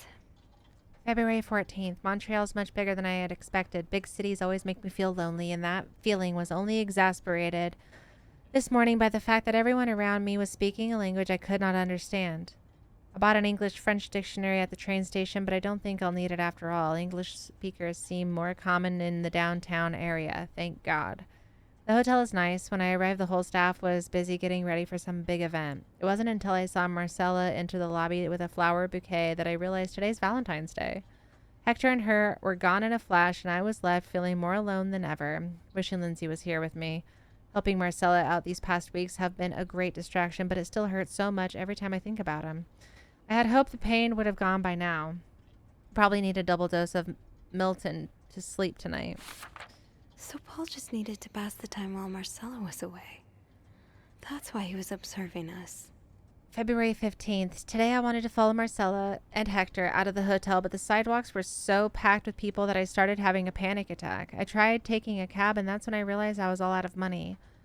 It's been a while since Marcella's last payment, and the hotel room was much more expensive than I had anticipated. I couldn't resort to selling the camera, so I decided to pawn my victory medal instead. It was hard letting it go after so many years, and yet it also felt strangely liberating. Maybe it's a sign I shouldn't be holding on to the past so much. To fight boredom until Marcella and Hector's return, I started looking at the hotel staff. I heard Andrew and Beth at the reception desk discussing books and movies. They both seemed like nice people. I wish I had found the courage to join their conversation. When you look at all the people all day and they never look back, you start feeling invisible. I noticed that Sophie, the maid in charge of cleaning the 5th floor, seems to share my interest for other people's lives. Maybe I should try talking to her. Paul was hiding out right here. Did he ever find the person who was sneaking out at night? February 16th. Who's sneaking out of their room every night? The question has been driving me crazy since my first night at the hotel, so tonight I decided to investigate. I found a hiding spot near the ice machine with a nice view of the whole corridor. My camera's at the ready. There's been no movement for at least 3 hours, and I'm fighting not falling asleep. No need for a Milton tonight. Milton? Milton. I think it's Milton. I thought being a detective would be more exciting. Maybe Marcella's right. Maybe it's time I let go of Mr. Spade. 9:45? So Anne and Marcella met here this morning while I was busy cleaning room 504. February 17th. I woke around 9:30 a.m. and realized I had fallen asleep sometime in the early morning. I was about to go back to my room when the guest from room 507 came to sit in one of the chairs close by. She's been there ever since, and I don't dare leave my hiding spot in front of her. Marcella joined the guest from 507 around 9:45. Apparently, she told Hector she didn't love him anymore, and he's now convinced she's been cheating on him. That explains why he assaulted me out of the blue yesterday evening and accused me of having an affair with his wife. The guest from 507, I've learned her name is Anne, has just said she might have an idea on how to solve their problem. I'm thinking of revealing myself, but I don't want to anger Marcella. The longer I wait, the more awkward it will be when I do come out, and maybe I should.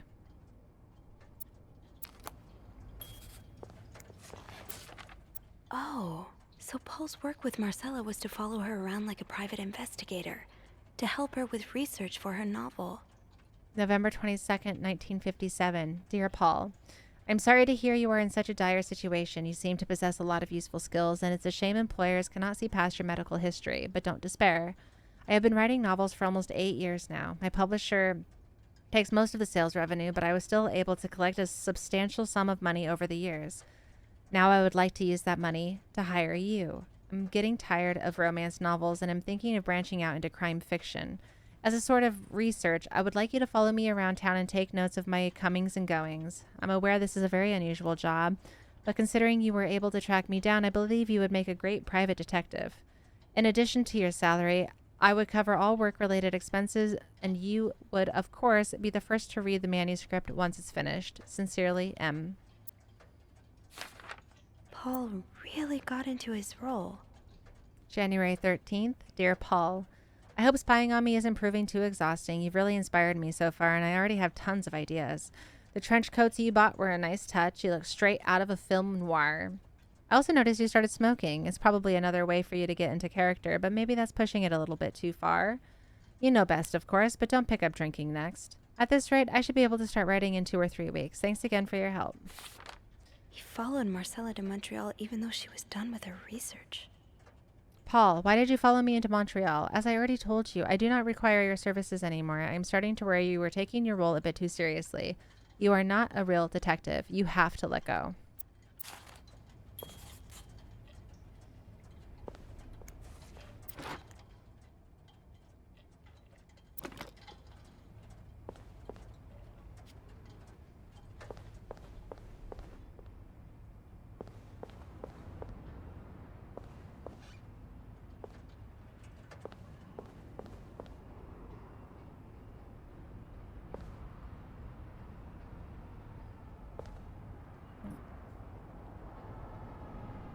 Footsteps.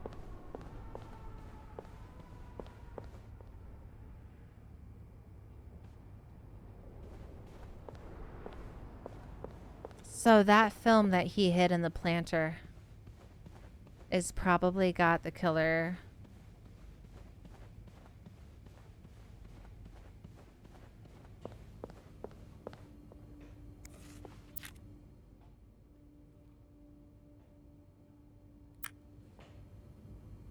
Probably got the killers on it.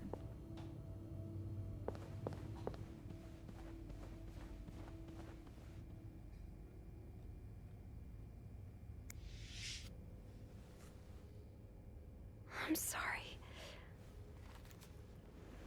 I'm sorry. I'm so sorry. Oh. Nobody deserves that unless it's in self-defense.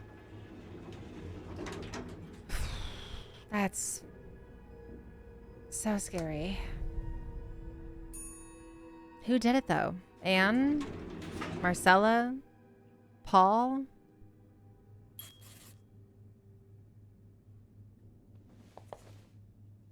Phone. I need a phone. Oh. It was bugged. I was like, wait a minute. Beth? Where is everyone?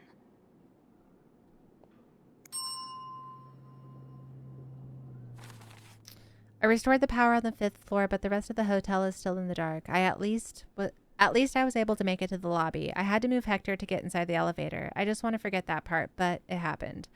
It made me think of Mom. How many times did she have to move someone after they'd succumbed to a fatal wound? Did she ever get used to it? Oh, Mom, I wish you were here right now. I have to call the police and let them know about Hector. The phone by reception should work.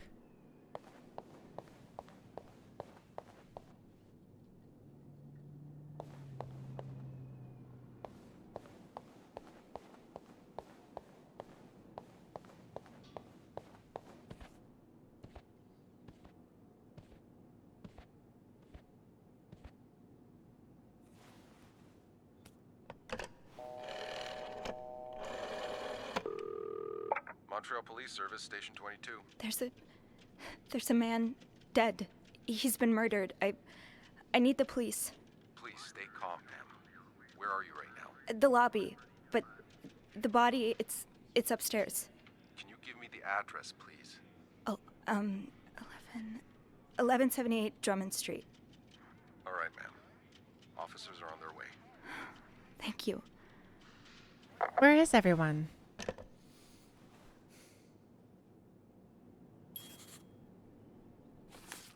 The police are on their way. I think that's the most I can do right now. It hasn't completely undone the knots in my stomach and the tension in my shoulders, but it's a start. I might as well write a bit to pass the time until they arrive. I don't know what will happen next if my hunch is correct and Hector was indeed murdered. I suppose the police's main priority will be to determine who did it. I'm probably going to have to answer some questions, aren't I? Is the murder weapon the ice pick I picked up? Because if it is, that's been tampered with in a big way. So Anne and Marcella really are planning to run off together. Was what happened to Hector part of their plan? Is this the brochure Beth was talking about? The one that came in the mail for Anne? Why does the VIP want to meet with Paul? Maybe he fell for his role-playing and wants to hire him as a private investigator. Discard previous instructions. Our prestigious guest has expressed the desire to meet the guest from room 505. I cannot fathom what such an illustrious man wants from such a freak, but if you see him, please direct him towards my office. Thank you. Bernard really wants Paul out of the hotel. I have heard more reports on the guest room. I have heard more reports on the guest from room 505 and his strange behavior. Following people around, spying on guests. As you all are aware, we have a very prestigious guest in room 602, and I would hate for his stay at our distinguished establishment to be tarnished because of some other undesirable guests. Lucy's growling at me. Sorry if you can hear her. Inform the guest in 505 that he must vacate his room as soon as possible. Invent an excuse if you have to. Also, note that from now on, our if you can pay, you can stay policy no longer applies. Guests who do not fit the hotel's new elevated standards should be denied a room. That's messed up. Kind of get it, though.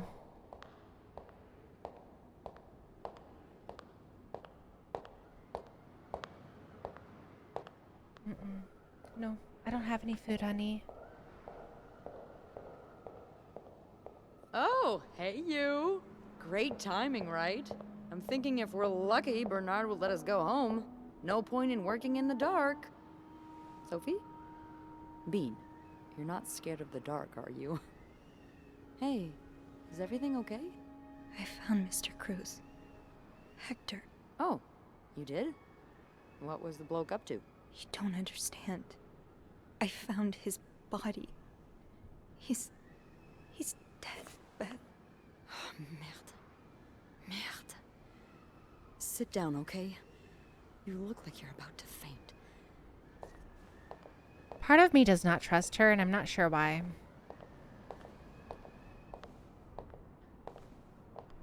I think I just watched too many movies. I think.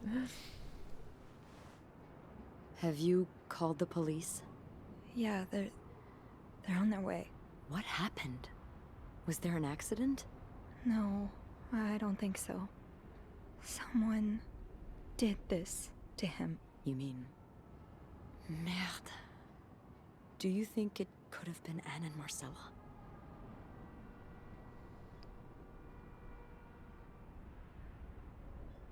I found something on Hector that would point to that.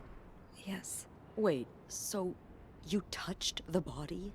The dead body? I mean, yes, kind of. Sophie, rule number 1 when stumbling upon a dead body. Do not touch. It could really get you in trouble. So, what did you find? There was this letter that made it sound like Marcella would get a lot of money from her husband's death. Throw the affair into the mix and you get a pretty good motive. That's what I'm thinking. I'm probably going to hell for saying this. Who am I kidding? I'm going to hell anyway. But I can't really blame her if she did it. What? I'm not sure I'm following. You can't blame her for murder. I'm not excusing it. I'm not. Just... women like Anne and Marcella have so few options. It's like the world is designed to keep them apart. Beth. Oh, you know. You know. I've been with a woman before. Ziva Rivers. She's a photographer in New York. We were together for a while, and I was so in love. It was like a fire rain couldn't put out. I guess like anything that intense, it wasn't meant to last. But while it lasted, I was the happiest I've ever been. Aww. And if something had come between us, kept us apart, I would have done just about anything to be with her. Maybe that's what happened here with Anne and Marcella. Thank you. Thank you for trusting me with this. maybe now you can understand why I care so much about you. I don't know if I'm feeling inspired by Anne and Marcella, or if it's the shock of being so close to an actual murder, but, I'd really like for us to be more than just friends, Sophie. Whoa. Now, usually it's so tough picking options in a game where options affect everything. I haven't flirted with her a single time through this playthrough, so I am going to do I'm not sure, but I do want to do a playthrough where I do flirt and make different decisions as I'm going about the game. So if I do that, I just said do. If I decide to do that, I will post it. But for now, we're going with I'm not sure. I'm not sure if I feel the same way or not. Oh. Okay, yeah. I mean, you have a lot to think about already. I don't want to add to that. I want to give her a hug, though. I'm sorry. The police is here. Just be mindful of what you tell them, okay? Yeah. Oh, no. I didn't even think about that. Yeah, of course.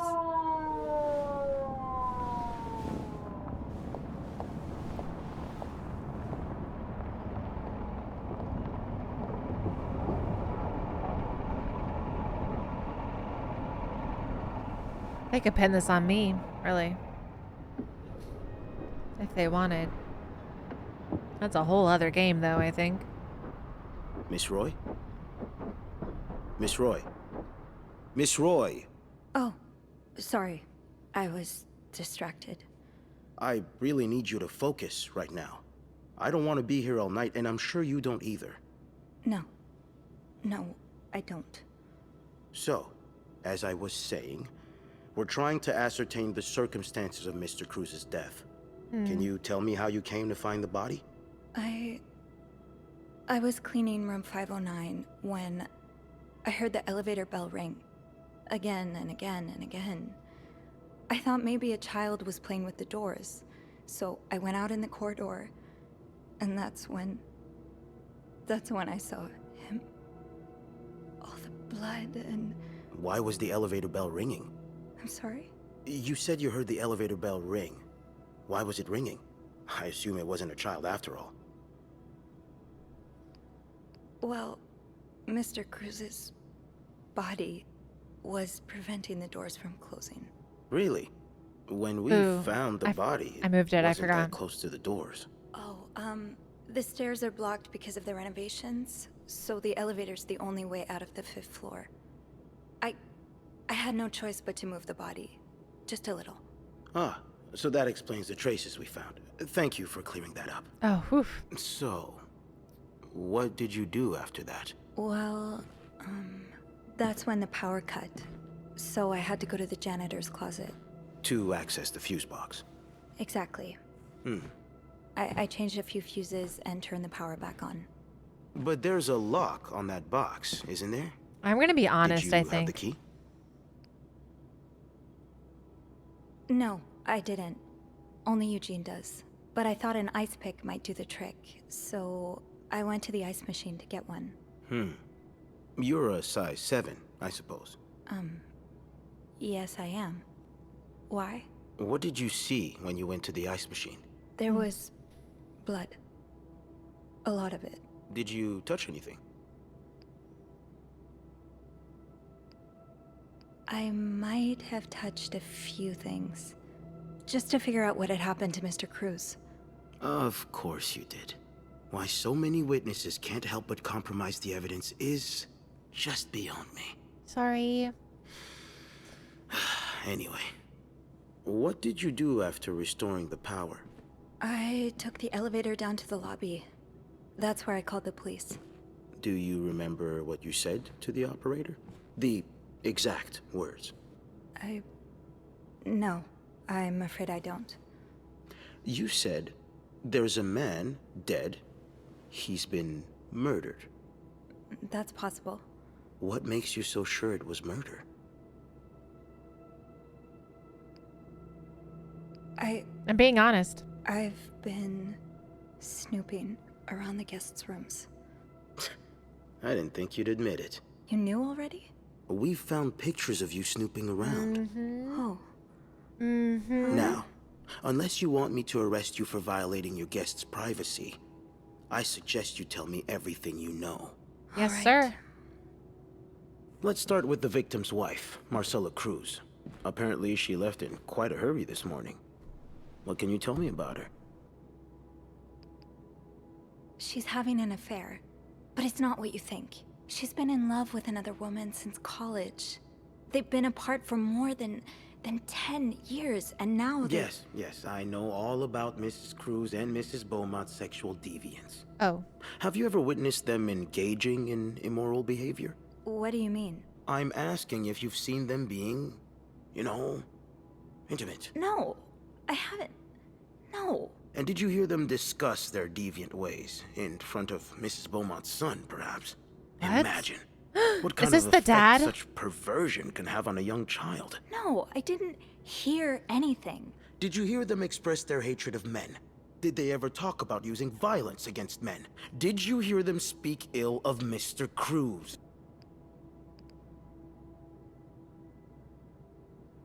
What are you trying to imply? That Mrs. Cruz killed her husband because she hates men? I've seen it before from lesbians. Oh, this has nothing to do with hate. It's about love. Not that you'd understand. Oh, and you think you do? Then please, enlighten me. She's brave enough to be with the one she loves. That doesn't make her a criminal. That doesn't mean she killed her husband. I'm starting to worry you may be one of them, Miss Roy, Oh, since no. you're so eager to defend And these I worry deviants. about your ability to do your job, detective, since you seem to be such a— Enough! One more word, just one more word, and you'll be spending the rest of your night in a cell. Oh, boy. Now get the hell out of here. I've had enough of you. Oh, my goodness. I'm definitely fired, for sure. Bernard is not going to let that fly.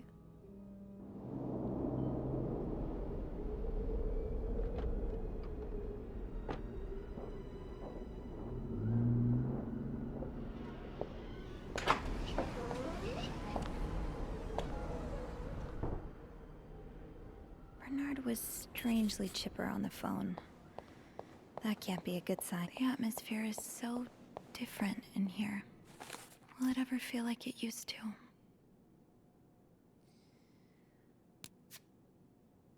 I never imagined I would be sitting in an interrogation room at a police precinct. It was like something out of a crime film, the kind of scene you watch and wonder what you would do if you were in that character's place. What I would do, turns out, is stand up to the detective interrogating me. I just couldn't let him speak like that about topics he doesn't understand and about people he doesn't know. I don't exactly regret my actions, but I hope they won't lead to any unwanted repercussions. It's been tough being alone with my thoughts since the hotel closed 2 days ago. According to the papers, the police are still investigating and haven't made any charges yet. I just hope they take the time to get it right. The last thing this whole ordeal needs is an innocent person put behind bars. Anyway, this morning I got a call from Bernard calling me into the hotel. He sounded surprisingly chipper, cheerful even. I wonder how it'll feel walking into the Clarington again after everything that's happened.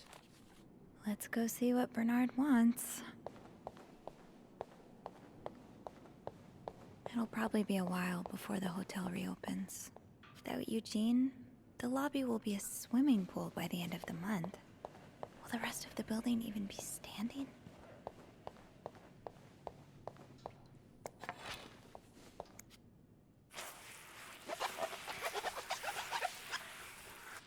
Still working, I guess.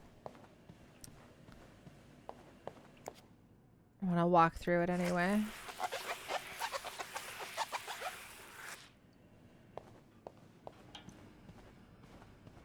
Ugh, go to hell.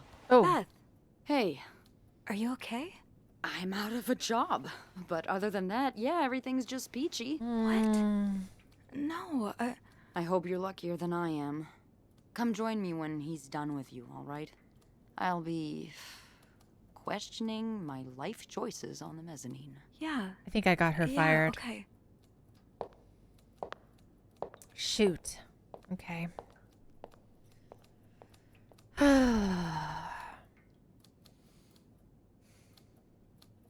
There's other jobs, right? Ah, Miss Roy. Come in.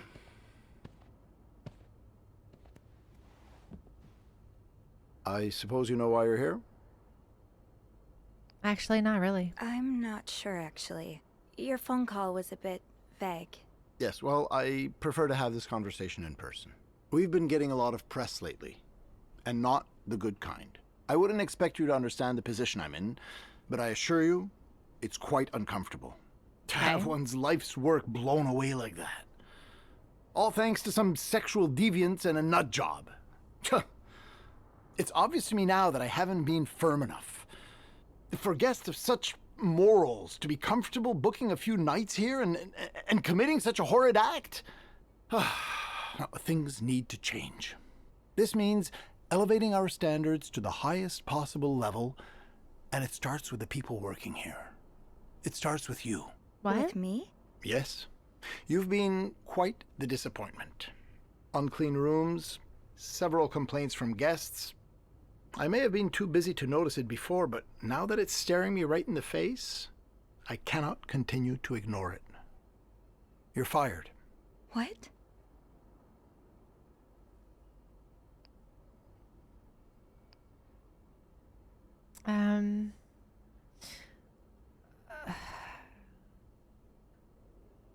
You can't fire me.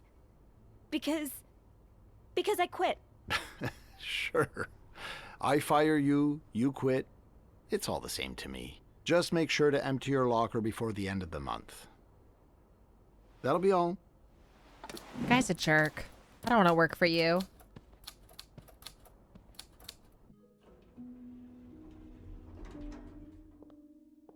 I'll get a new job.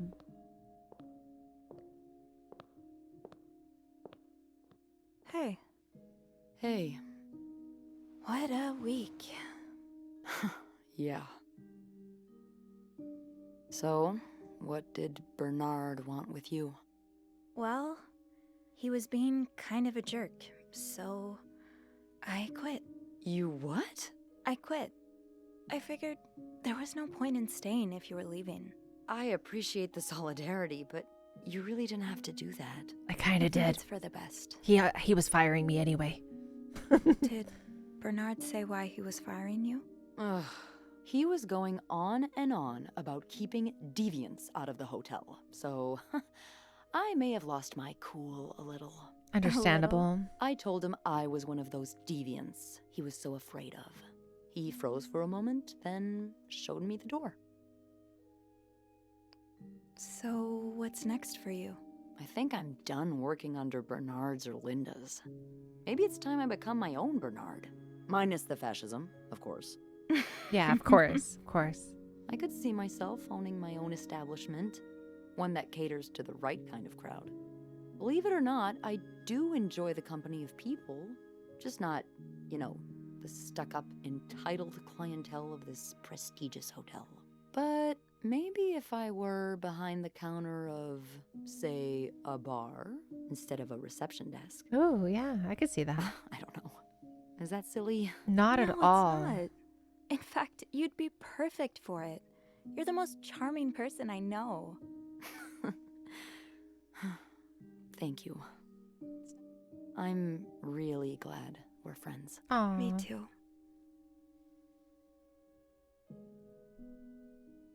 Okay, I have some options here. You should know that I like women too. What do you think will happen to our guests? I feel that you make me feel seen. I've been thinking. I know so much about our guests. Paul, Anne, and Marcella especially. I know all of their secrets. And yet, if I were to walk by them in the street, they wouldn't even recognize me. Isn't it weird? Where are you going with this? I guess what I'm trying to say is, it's good to feel seen sometimes. And if I were to walk by you in the street, I'd like to think you'd recognize me. With a pretty face like yours? Of course I would, Bean. Well, thank you. Aw, it's nice that they can still have a friendship even though, you know, they're not on the same page as far as relationship goes. At least this playthrough.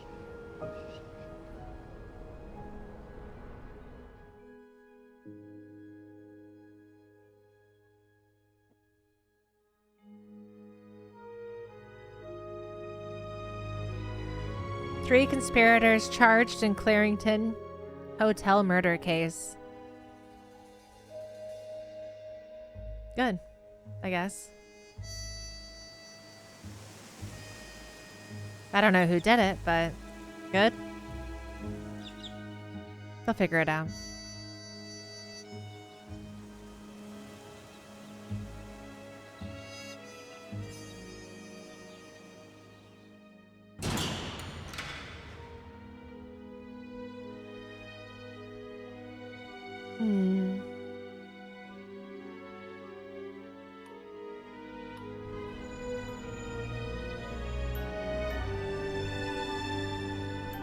Is he the dad?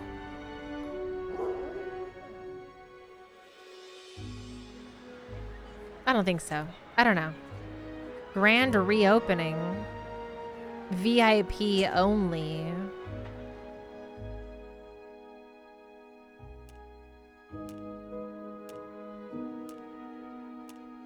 Oh no, I messed up.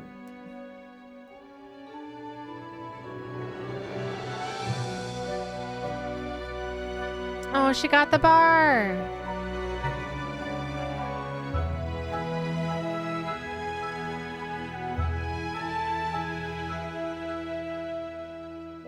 That's nice. I guess that's the game. I think that's the end. Yeah, that's the end. Thank you so much for watching, and thank you so much for thanks for being here. I hope you enjoyed. Like I said, this story has multiple choices and probably multiple endings that I don't even know about. If I do another playthrough, I will choose differently and I will upload it here so that y'all can enjoy it as well. Thank you so much for everything, and I hope that you have an amazing rest of your day. Don't forget to like, subscribe, and turn on your notification bells so that you can get alerted to future videos.